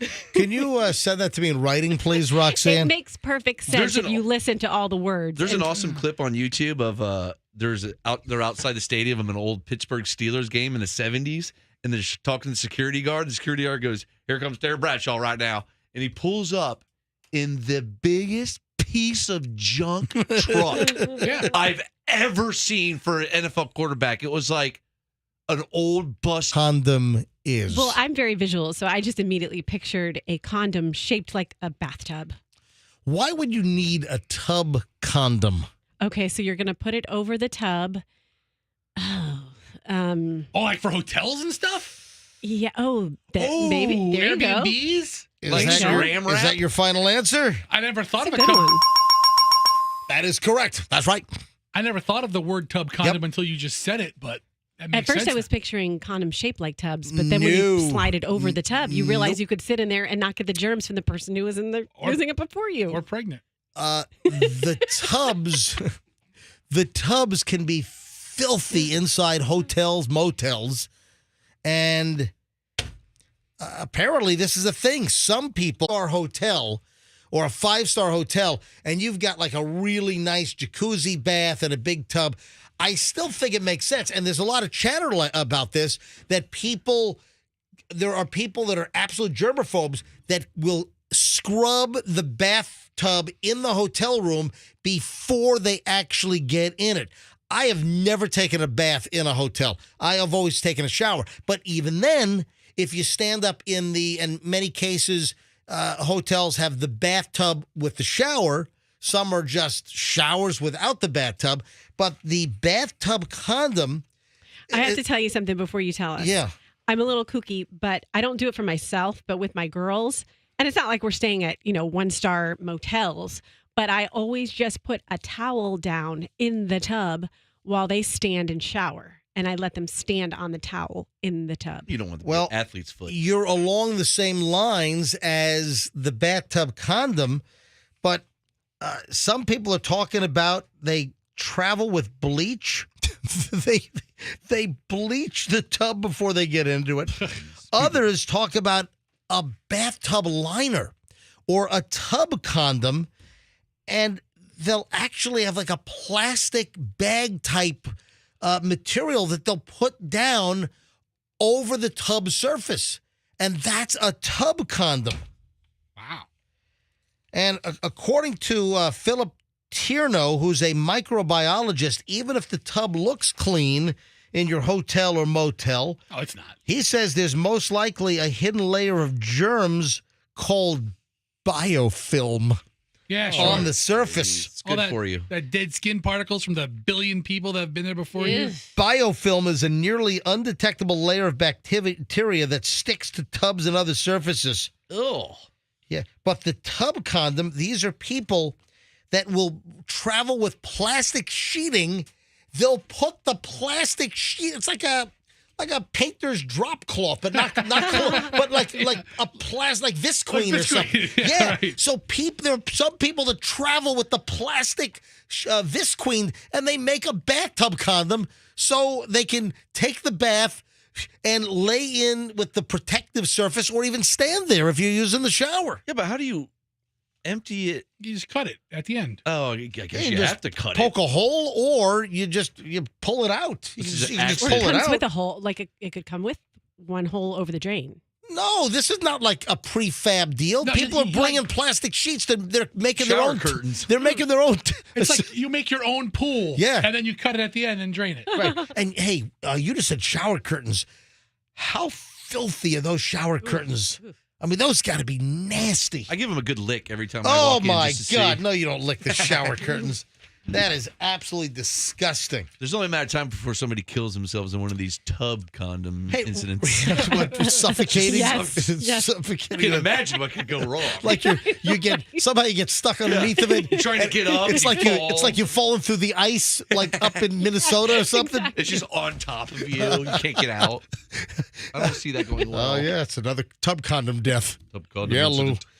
Roxanne, are you really you sent me an item. Are you really concerned about companies spying on workers' brainwaves? Very. I mean, not around here. Hang on a minute. Is your company spying on your brainwaves? Are you going to explain this to us, Roxanne? Yeah, it's a concern. Hang on. Also, Madonna's face is still being talked about everywhere. People are still trying to figure out. That's why the Grammy ratings were up, is because people were calling people and said, hey, turn on the Grammys right now. You got to see Madonna's face. We have no idea who the hell this is. That and a whole lot more in Roxanne's brainwaves.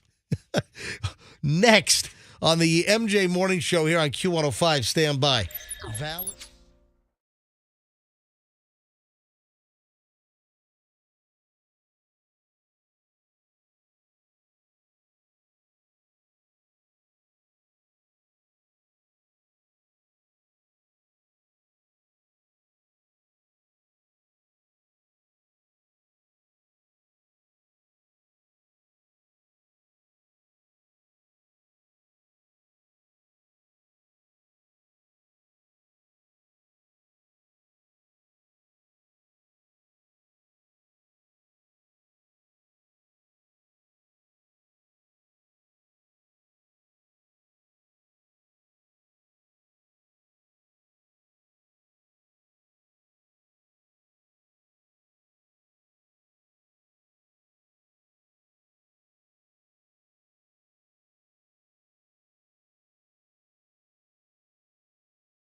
Q105, it is 8:55. Little Pat Benatar. Is she still not doing Hit Me With Your Best Shot? Is she sticking with that, or what's the story there? I haven't heard anything different. I heard she was not going to sing it anymore. I mean, come on. You know, if you don't know the deal with Pat Benatar, with one of the last terrible school shootings, and listen, they're awful, they're horrific, and Pat Benatar, after one of the school shootings last year, she said, and I'm never, it was either a school shooting or it was one of the supermarket deal. It was one of the shootings last year that happened somewhere in the country. And Pat Benatar came out and said, I'm never going to sing Hit Me With Your Best Shot ever again. That's like her biggest song. Sounds like an excuse for her to stop singing one of the songs she's tired of singing. Listen, any kind of mass shooting is horrific. And typically we're dealing with that's the real theme, is mentally ill individuals that are doing these. But for Pat Benatar to then associate Hit Me With Your Best Shot, Fire Away, what? So over the summer, she came out and said it's out of respect for families impacted by gun violence. The Grammy Award-winning singer spoke to USA Today, this was last summer, about her refusal to play Hit Me With Your Best Shot out of respect for families impacted by gun violence. I can't say those words out loud with a smile on my face. I just can't. This was an interview back in July. So, hang on. Andrew, our producer, is raising his hand like he's in fourth grade. Yes, Andrew. Well, it's the only way you'll come to me. On February 4th, she performed at Riverside Park in Unison Amphitheater in New Zealand. Okay. And she did not have it on her set list there. Wow. So Pat Benatar is one of those take it or leave it concerts. Like if she was in concert, I'd be like, okay, I'll go or not. I don't care. But if she's not going to sing her best song, no thanks. Pat. Hit Me With Your Best Shot is, I would guess, her biggest, most recognized. Bring up Pat Benatar songs. Just go to Google, type in Pat Benatar songs. And let's see. You're a heartbreaker. Don't hit it yet. Hold on one sec. So, you're a heartbreaker, dream. All right, so Heartbreaker. That's a big song, too. We Belong, we just played. Oh, Shadows in the Night. That's a good song. Love is a Battlefield. Oh, Love is a Battlefield. What about the Ooh Ooh song? Is that not on here? I mean, you guys don't know the Ooh Ooh song? No, what's that? Oh, that was a big Paola Stiff record back in 1984 where palms were greased to play that sucker. I'll tell you right now. Let's see. So, Invincible. No, those are the biggies, but Hit Me With Your Best Shot. Roll it, Andrew. Hit it. So, Pat Benatar won't sing it. Have we pulled it off the Q105 playlist? I don't think so. I think we still play this. I mean, this is like a number one record, wasn't it? I think or close to it. Pat Benatar on Q105. Oh, this peaked at number 9? Get out of here. Come on, this was only number 9? This is a good year for music. You never heard the Ooh Ooh song? All right, go to YouTube. Ooh. Yeah, go to YouTube and bring up, Fester's got it here. All right, go ahead and play that. Is there a commercial first? Yeah. All right, hang on a minute. Hit play. Get it going. Gosh. Go. I got it from here. Fester, you are the slowest on a computer. It's a computer. All right, here we go. Here it is. You never heard this? This was like 1985 or 86. Ew. Yeah, this was Pat Benatar.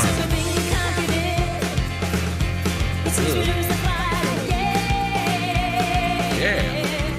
I actually like this song. It did not do well on the charts. I got to get to the hook. None of you have heard Pat Benatar, the Ooh Ooh song? Roxanne, you never heard this? No, never heard it. Fester? I don't think so. Froggy? Never. Andrew, you're a geek and a half. You've never heard this? MJ? I've heard of it. I've never listened to it. Here we go. Here's a little...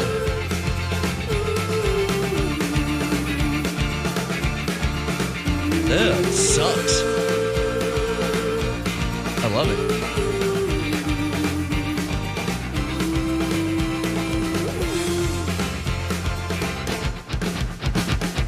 right, so that's the ooh song. Oh, Andrew's flipping Casey Kasem in there, telling me that she's never had a number one song. Is that true? None of the Billboard Hot 100. No. How the hell? What about Cashbox? How about what about R&R? What if mainstream? She's hit number one, but not pop. Did she do "I Need a Hero"? Or is No, that not that's what doing what? I need a hero. No, holding out for a hero. Holding out for a That's hero. Bonnie That's Tyler. Bonnie Tyler. Oh. That was from the Footloose soundtrack.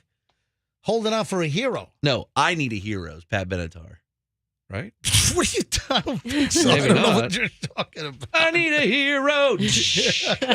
I'm holding on for it. Maybe not. Roxanne, you sent me an item about globalists, Davos conspiracies, and companies spying on workers through their brain waves. Yeah, this isn't a conspiracy. This is actually a presentation that was given at the World Economic Forum, which is where all the nerds who rule the world go to talk about controlling us. Where all the elites go, and they're all up in arms about global warming and climate change, but then they all fly in on private jets. Yeah. Yeah, those people. And you got 700 private jets sitting at the airport outside of Davos. Okay, there was an actual presentation given. Yep. And so it was called, "Are You Ready for Brain Transparency?"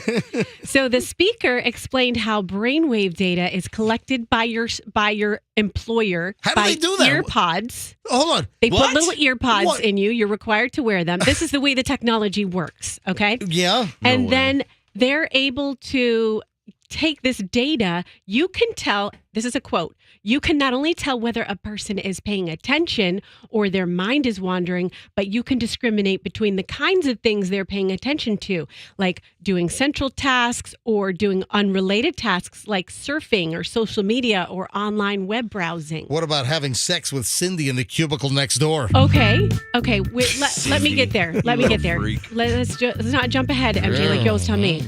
Okay. Am I getting You're ahead of my skis over here? Get to that part. Okay, but this is what's crazy about this. Yeah. They want to invasively stamp out creative thinking, freedom of thought, and it's lunacy. But to get to what you want to talk about, Hold on. What do I want to talk about? the Cindy and Greg at the coffee stand, whatever you say. Brother and sister, the Brady's? What? Cindy You're and talking Greg? about Brady Bunch incest? What is wrong with you? They're not real. What is wrong with you? Michael? They're not real brother and sister, so. But that's still gross. If they're stepsister and brother, Greg Brady and Cindy Brady getting it on. Plus, Cindy's like 12. It is a genre, and All right. she's like 60 now. Roxanne, what is wrong with you? Where's Alice and the Meat Man Sam? Where are they doing it? On the counter in the kitchen? She's giving Alice the sausage in the meat locker. Oh, Okay. Alice. Remember that episode? They got stuck in the meat locker. Remember that? It's a good one. All right, so where were you? So they did in the presentation. They showed a video that imagined a workplace of the future in which an employee worries about her employer detecting her amorous feelings for a coworker by reading her brainwave data. Yeah. Okay, so what if I started just thinking about this? What if they employed that here? First of all, it would never work because it's our goal to get off track. It's our goal to not think about what we're focused on. What? And that's my goal, is to have a scattered, disastrous morning show where it's like we're rambling and babbling all morning long. That's my goal. It's actually irreverent by design. Yeah, I'm trying to repel listeners. Yeah. Okay. But what if my It's actually very well choreographed. what about my personality tick was to picture people naked to help me get through things? Okay. You know how they say picture someone naked when you're giving a speech? You ever hear that advice? I think that was an actual Brady Bunch storyline. I think that was. I think Greg was all nervous, or Peter was all nervous. Now, Greg, just picture me, your father, Michael, naked. And I think it was Mike Brady, the father, who was telling his son to picture the audience naked. Wasn't that a Brady Bunch? I think it was. I think it was season 4. so weird. I think it's season 4, episode 12. Oh my gosh. I think Mike was more interested in a different kind of naked. Didn't Mr. Brady picture all the boys naked? Yeah, I mean, all the men? So what if I'm sitting here and I'm trying to make myself feel comfortable, and in doing so, I'm picturing you naked, MJ? Then what? Are you then the picturing me? Are computers- you picturing me No, naked? I'm. Here's the story of a naked MJ. And Roxanne can't take her eyes off of him. She is dreaming of how amazing. All right. Now, Greg, what I do is I picture all kinds of naked men. I mean, people. I'm your father, Mike. Wait, you see your mother here? I never picture her naked, but. I'm cutting to the chase here. Yes. Are there companies that are employing this brain wave reading technology with little ear devices right now? Not that I know of, but they were certainly shoving it down people's throats at that convention, and they want to roll it out, wherever they can, wherever Hold people on. are. Are they jamming it in your ears, or are they shoving it down exactly. your throats? Where are the monitors going? The monitors the earbuds are going to pick up your brainwave data. Dude, that's crazy. Yeah, no one's jamming in the ear. I'm not working at a place where they're going to pick up my brainwave data. No, thank you. And not at all. This is sounds like, what was the Schwarzenegger movie where he walks in the scanner? What was that? Total Recall? Total Recall, or what's the movie where the heads explode? Scanners. Sir, your wavelengths show you think of boobs. All 23 hours out of the day. You're supposed to be working on Excel spreadsheets, but your monitoring show that you're thinking of boobs all day long. Beavis and Butthead all day. Boobs. Roxanne, I don't think we have to worry about.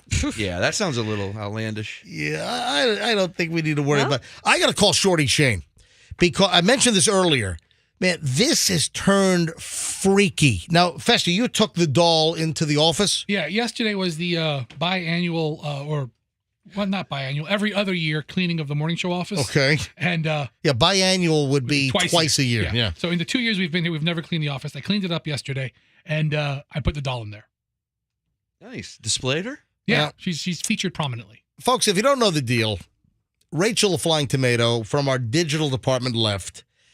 And while she was packing up to go to Beasley Media, our sister station cluster up in Philadelphia, she found this really creepy, 3-foot doll called Playtime Patty or something. And she left it with us because I was like, man, we're going to turn this doll into Shorty Shane's girlfriend. Shorty Shane's 3'5". The doll's about 3 feet tall. And it'd be great. He can shoot videos. He's taking the doll out on dates, having an argument with the doll down on, Beach Drive in St. Pete, in front of a restaurant or something. I told her to take it to dinner and then complain that the doll's steak was the doll's mad because her steak was undercooked. All kinds of good ideas. There's all kinds of great stuff. I mean, anything's a good idea. There was all kinds of great stuff until something came to light. Son of all right, let me get Shorty Shane online.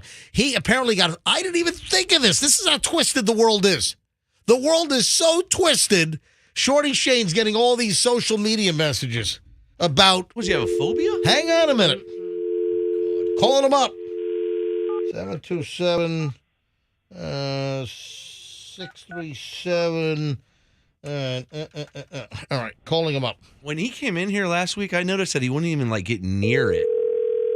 No, he's not afraid of the doll. No. I saw some pictures on social media of him hugging the doll. Oh, okay. Trying to get behind her. Listen, I saw him acting all scared of it. Folks, if you want to see Shorty Shane with the doll. Hello. Hey, Shorty Shane, hold on one sec. If you want to see Shorty Shane next to the creepy doll, I took a picture in the hallway, and in fact, it had the shining red rum I saw that. behind it. Yeah. Because one of the workers, Pat put it up. Someone has that, the red rum shining door vinyl or something.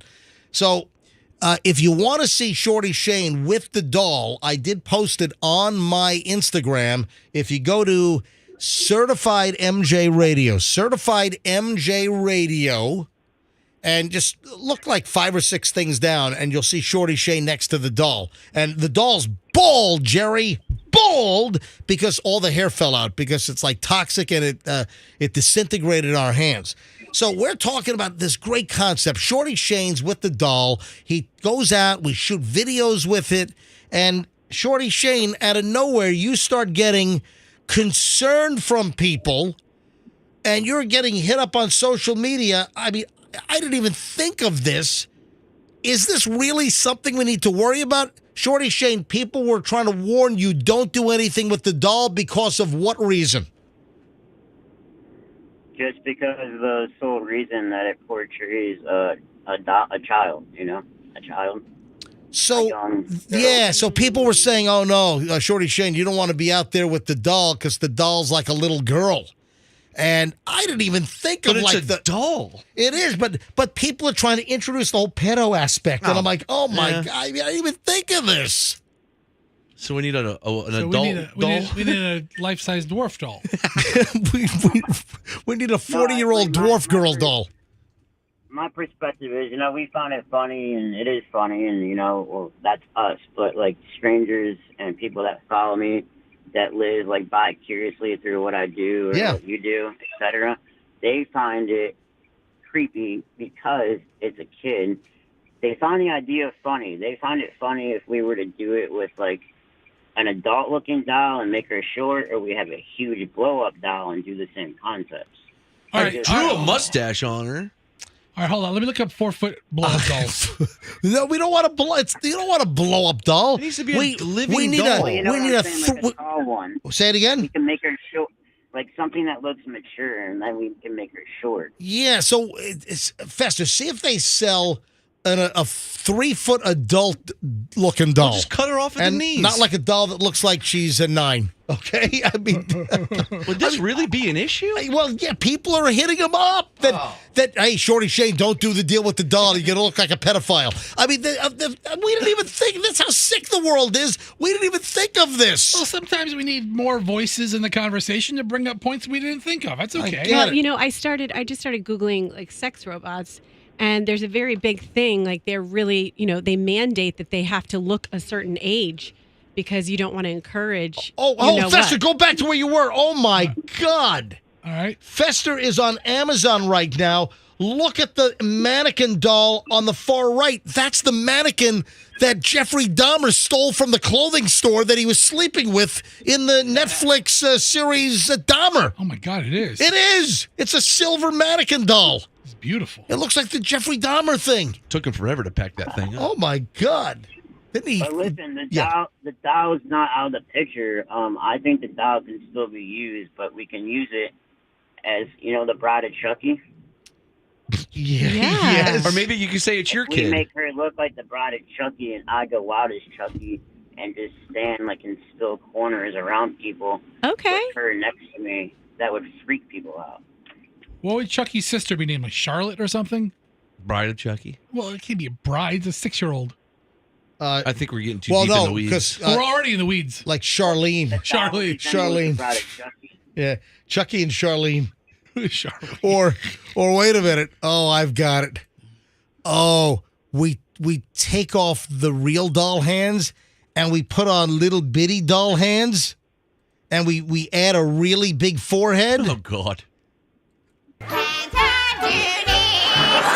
God, how did she do that with her? It's Denise. So it's still a work in progress, is what everybody's saying. Anyway, we had a curveball thrown to us on the whole doll concept.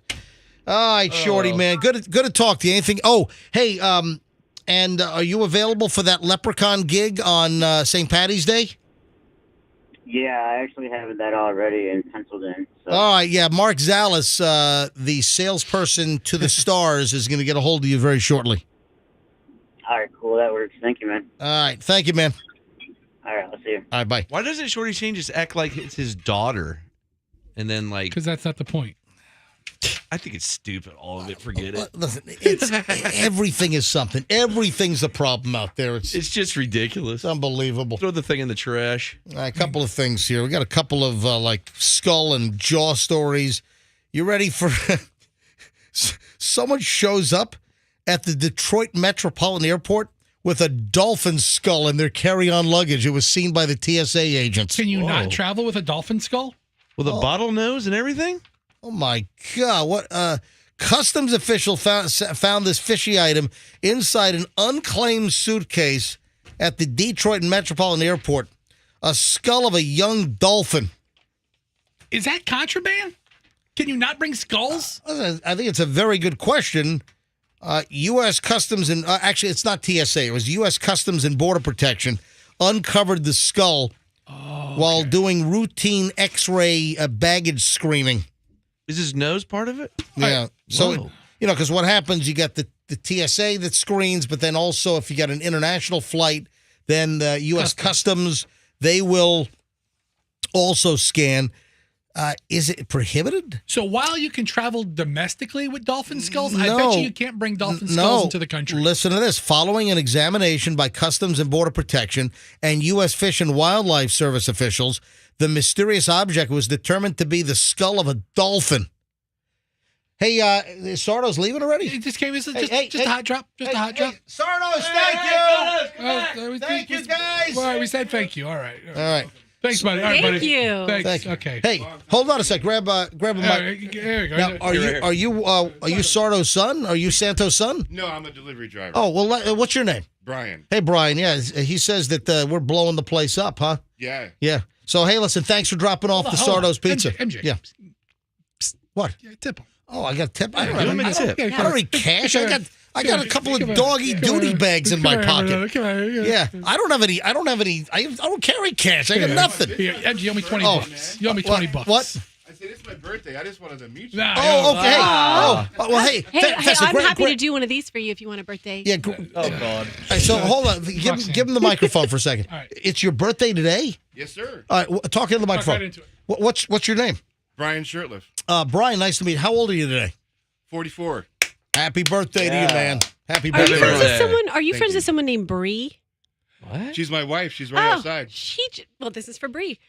She said, "Shout out to Brian. Happy birthday." Well, look at that. Bree's texting us. Yeah, that's awesome. And it's on your boobs again? Are you wearing it on your? Oh, you my are. You're God. wearing it on your boobs again on MJTV. You've gone insane. Anyway, hey, happy birthday! Thank you very and much. thanks for bringing the pizza by. I appreciate it. Thanks, man. All right, have a great one. Thanks, man. Thank you. All right. The possession of wildlife items, especially those of protected animals, is prohibited. We take wildlife smuggling seriously. So It's not wildlife smuggling. It's wildlife bone smuggling. All right, so that's weird, like skull and bone story number one. Then number two, a guy drops by a California police station, just drops off a human jawbone. Did he find it? Hello? Where'd this come from?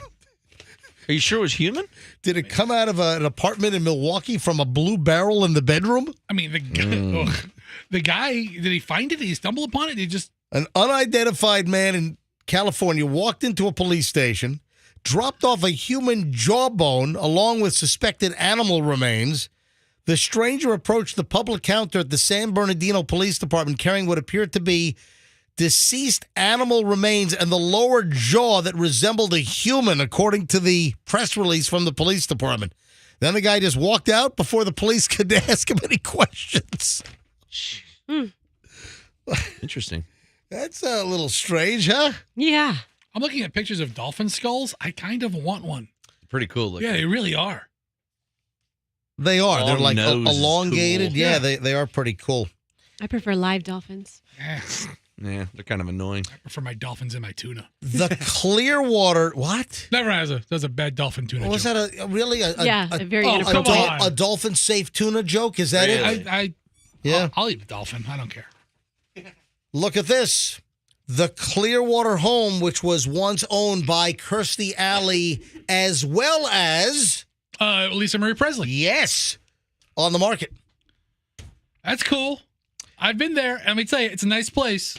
The house where Kirstie Alley and Lisa Marie Presley lived, and I got to be honest, that place might have an issue because they're both dead. Think about it. They're both gone. Yeah. I don't know. Do you really want to move into, they say it comes in threes. I'm just saying. I mean, eventually, everybody lives in a house I with somebody know, right? died. Yeah, hey, and they were both Scientologists, right? So, hey, Tom Cruise, do not move into that place. Yeah, $6 million, and of course, that was where Fester and Froggy won. That's where you guys approached by boat to welcome Lisa Marie Presley back in the 90s.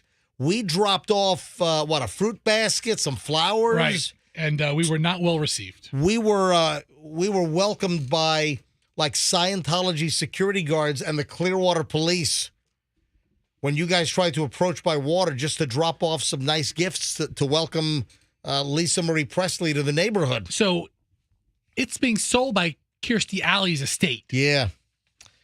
Yep. Lisa Marie Presley used to live there. So did Kirstie Alley.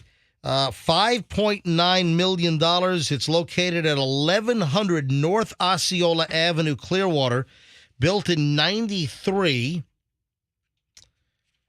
According to the listing on Station Square Realty, the property sits on a little less than an acre of land. Is that a good price? An acre of land on the Intercoastal? It's right there on the water. It's a beautiful house. I would have to look at some nearby comps to see if 5.9 million is a little high. Jeez. Yeah, let's see. It's 5 bedrooms, 5 full baths, and a half bath. So hey, I think you got a dock, and you can also keep in mind that Froggy and Fester once put gift baskets on that dock. So if anybody And it got kicked in the water. If any of the listeners buy true. that house, I will come and autograph your dock. The Scientology security guards didn't kick the basket. That's littering. They brought flowers and like a fruit basket, and they kicked the stuff off their dock into the water. That wrap ended up in a dolphin's blowhole. There you go. It's just terrible. 9:21 at the MJ Morning Show. The final chunk of the MJ Morning Show here on a Tuesday is next. I've got a landlord question for you. Oh, also FedEx reached out to me. FedEx contacted me asking me for permission. Why the heck is FedEx reaching out to me, MJ? I'll explain it all. We got the final chunk. Oh, and do you know about the controversial smile policy at a convenience store? There is you got to hear this, the controversial smile policy that employees are supposed to subscribe to. And there's a reason why. Hang on. I'll explain it all next on the MJ Morning Show here on Q105. Stand by. Two college...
105, 932, and the final segment of the MJ Morning Show here on a Tuesday. Quickly, have you noticed that gas prices are starting to move down again? I paid, $3.21 a gallon for regular unleaded over at the Walmart gas station at $2.75 in Dale Mabry. And that's like the cheapest place that I tend to get gas other than the membership clubs. Yeah. So those are cheaper, but I don't have one right near my house. But when I'm at like a Costco, which I'm a member of, and Sam's Club, they've got Sam's gas. Yeah, they have Sam's gas. And then what about BJ's? Does the newer BJ's, do they have gas as well? I think they do, right? Okay. If I'm not mistaken. So outside of the membership clubs, I like that Walmart, but no, gas is coming back down. So that's a good thing. Because look, I saw gas up to like $3.69 a gallon in the last couple of weeks. It's like, what the heck is going on? Hey, speaking of gas stations, the Smile policy. Now, not everyone is going to know about Sheetz. Oh, I love Sheetz. I went to Sheetz in Pennsylvania. Exactly. They're Yeah. big. I think they're based out of Altoona. I've been to Sheetz in Pennsylvania. There's a Sheetz, which is also right outside of the Raleigh-Durham Airport. So if you're returning a rental car to the to RDU, Raleigh-Durham Airport, there's a Sheetz right as you get into the airport entrance, and that's where you fill up for the rental car return. And so that's where I first became aware of Sheetz. Sheetz kind of like a Wawa. Wawa also, I think, was out of Pennsylvania. Weird name, Sheetz. Yeah, Sheetz, Sheetz. Well, let me tell you about the Sheetz Smile policy. Listen, tell me if this is a little too harsh. If you had bad teeth, you were not hired.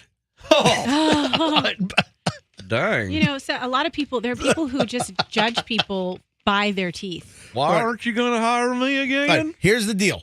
The Altoona, Pennsylvania-based Sheetz said that they have discontinued the controversial Smile policy that said that people with visible dental issues would not be hired. You got some chopper issues? Up, no hire for you. Can you blame them? That's not a terrible policy. In late January, Business Insider reported that the employee handbook says applicants with obvious missing, broken, or badly discolored teeth, unrelated to a disability, are not qualified for employment at Sheetz. Okay. Your mouth can't look like sheet. Like Sheetz. Like holy sheets. Yeah. Wow, that's kind of rude, man. Sheetz said the policy is now discontinued effective immediately. So all the bad dental hygiene cases in central Pennsylvania can apply for employment. Oh, yeah. There's going to be 5 Sheetz teeth within, 5 different stores. Call up Helatomar immediately. Our culture at Sheetz has always been centered on respect and putting our employees, customers, and communities first. As a family-owned and operated business, nothing is more important than creating an environment that is inclusive and supportive of all of our employees. Recently, through employee feedback, we have learned that the Smile policy is not aligned with these values from their perspective. We agree, effective immediately, the policy is discontinued. How could your policy not be good dental hygiene? They had a policy, if you had missing teeth or you had a bad set of dental work, they wouldn't hire you. What if you had butt breath and it's just like really bad breath? So great looking teeth. The horrible breath. Great looking teeth, but just breath that'll peel the paint off your car. Milk Which and would you rather cigarettes. have? Milk and cigarettes. Wow, that's thinking about the cashiers I see, I never really see terrible teeth on people working up front.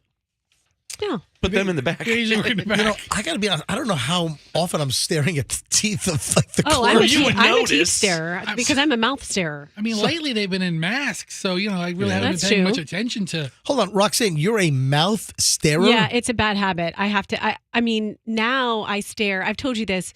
I have to force myself to stare at someone's left eye because I read something stupid one time that when you stare at someone's left eye, you're really going to communicate better with the other side of their brain. Like that's, if you really want to make an impression on someone, you stare at their left eye. What about Left Eye Lopez? Yeah, she drove up the left side of the Yeah. road. Left side of the mountain in Nicaragua or something. That's right. Yeah. Left Eye Lopez. Yeah. She was with what, TLC? Yeah. Yeah.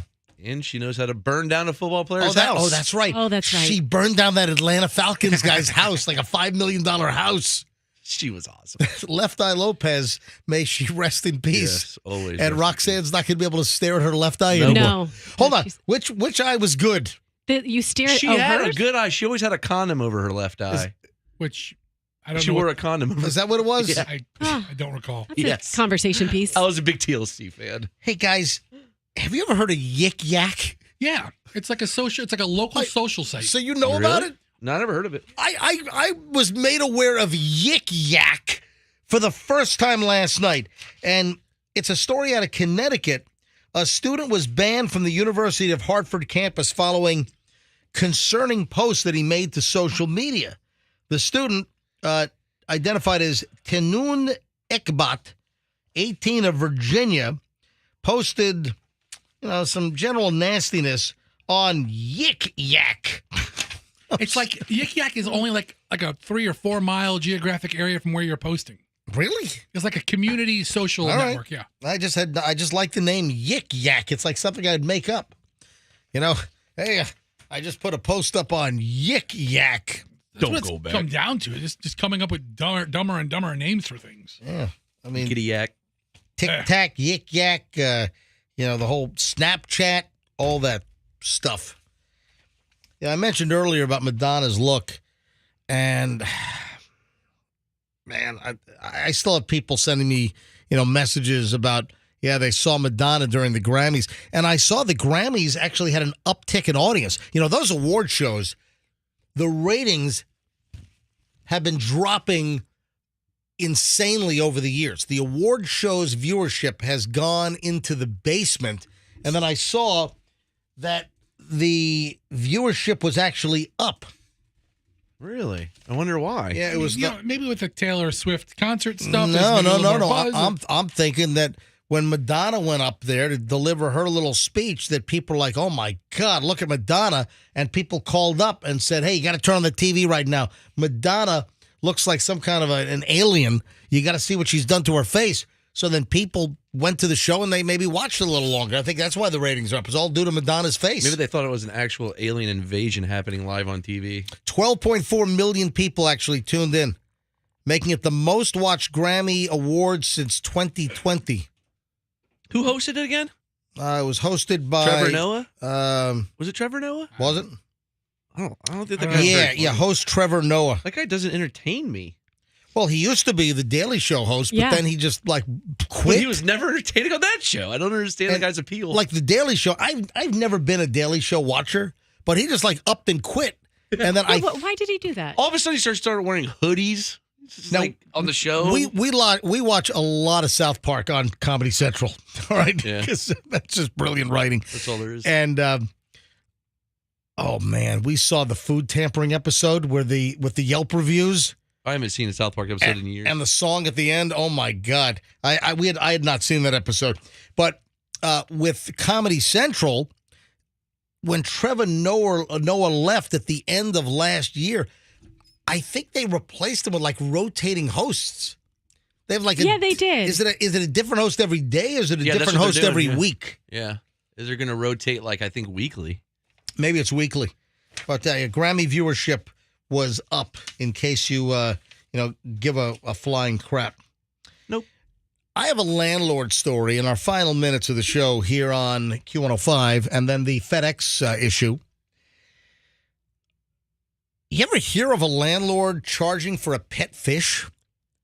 Oh, that's a good question. I know that some apartment complexes or landlords, they'll make you put down a pet deposit. Like a dog fee. In case the carpet is stained or ruined. A lot of times there can be a pet deposit fee. You should always do that. But are you kidding me? A woman in Missouri said that a landlord was charging her a pet fee for a little goldfish in a bowl. What the hell? Well, So just a bowl? Yeah, like what's the worst that could happen? The water could spill? And go through and ruin the floor and then ruin the person below your ceiling and then ruin their floor and then the whole place collapses. That's what. There might be a quart of water in this bowl. I mean, That's actually a good point, Froggy. Whole place done. Folds right in. I never heard of this. So the landlord wanted a one-time $200 fee and a $15 monthly surcharge for having a pet, a goldfish in a bowl. That seems a bit much. I think it'll be in my toilet once I get that bill. That is ridiculous. Well, first of all, why would you even tell the landlord you got a goldfish? Well, the landlord goes in the house. I mean, I've rented places. The landlord. Oh my God! Hold on. Oh, we got a goldfish. Oh wait, we got a goldfish. That thing looks aggressive. Wait, maybe we're onto something here. Maybe the prospective tenant was like, "Oh, by the way, I have a goldfish. Is my goldfish going to be happy in this unit? Is my goldfish, like really acting crazy?" And maybe that person, the landlord, Roxanne, used that. I'm concerned about you. You're really acting crazy right here. No, but you see what I mean? I don't understand. And the landlord is like, wait a second. No, I'm going to charge you a deposit for that fish, you weirdo. I took, in the final moments here on the MJ Morning Show, before we wrap things up, I took an image over Tampa Bay the other night. And I thought it was a beautiful image. I posted it on my Instagram. The caption is, "A beautiful sky over Tampa Bay tonight with FedEx 731 Heavy, an Airbus A300 F4-605R, tail number November 673 Frank Echo." Plain nerd alert. And it was on short final to runway 1 left at Tampa International Airport. Turns out it's a FedEx plane. And the sunset and the clouds were beautiful.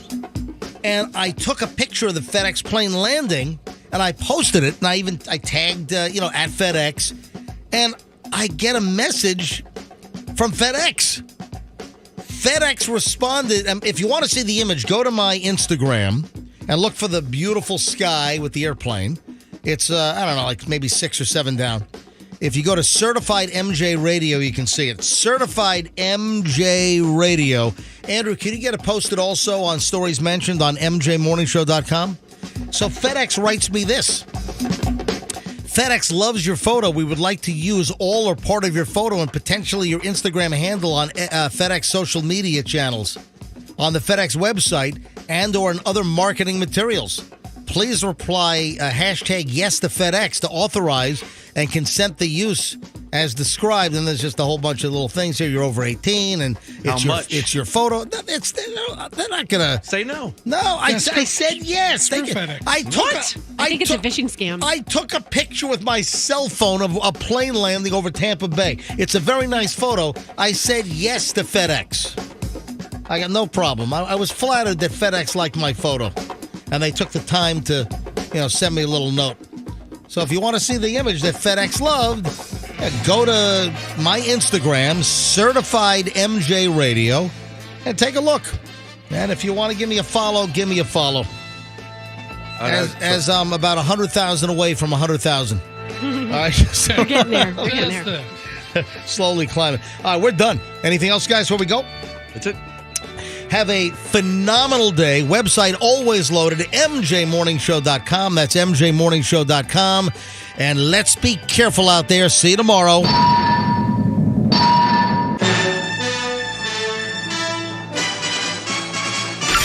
Download the app now. Get the Q105 app and listen to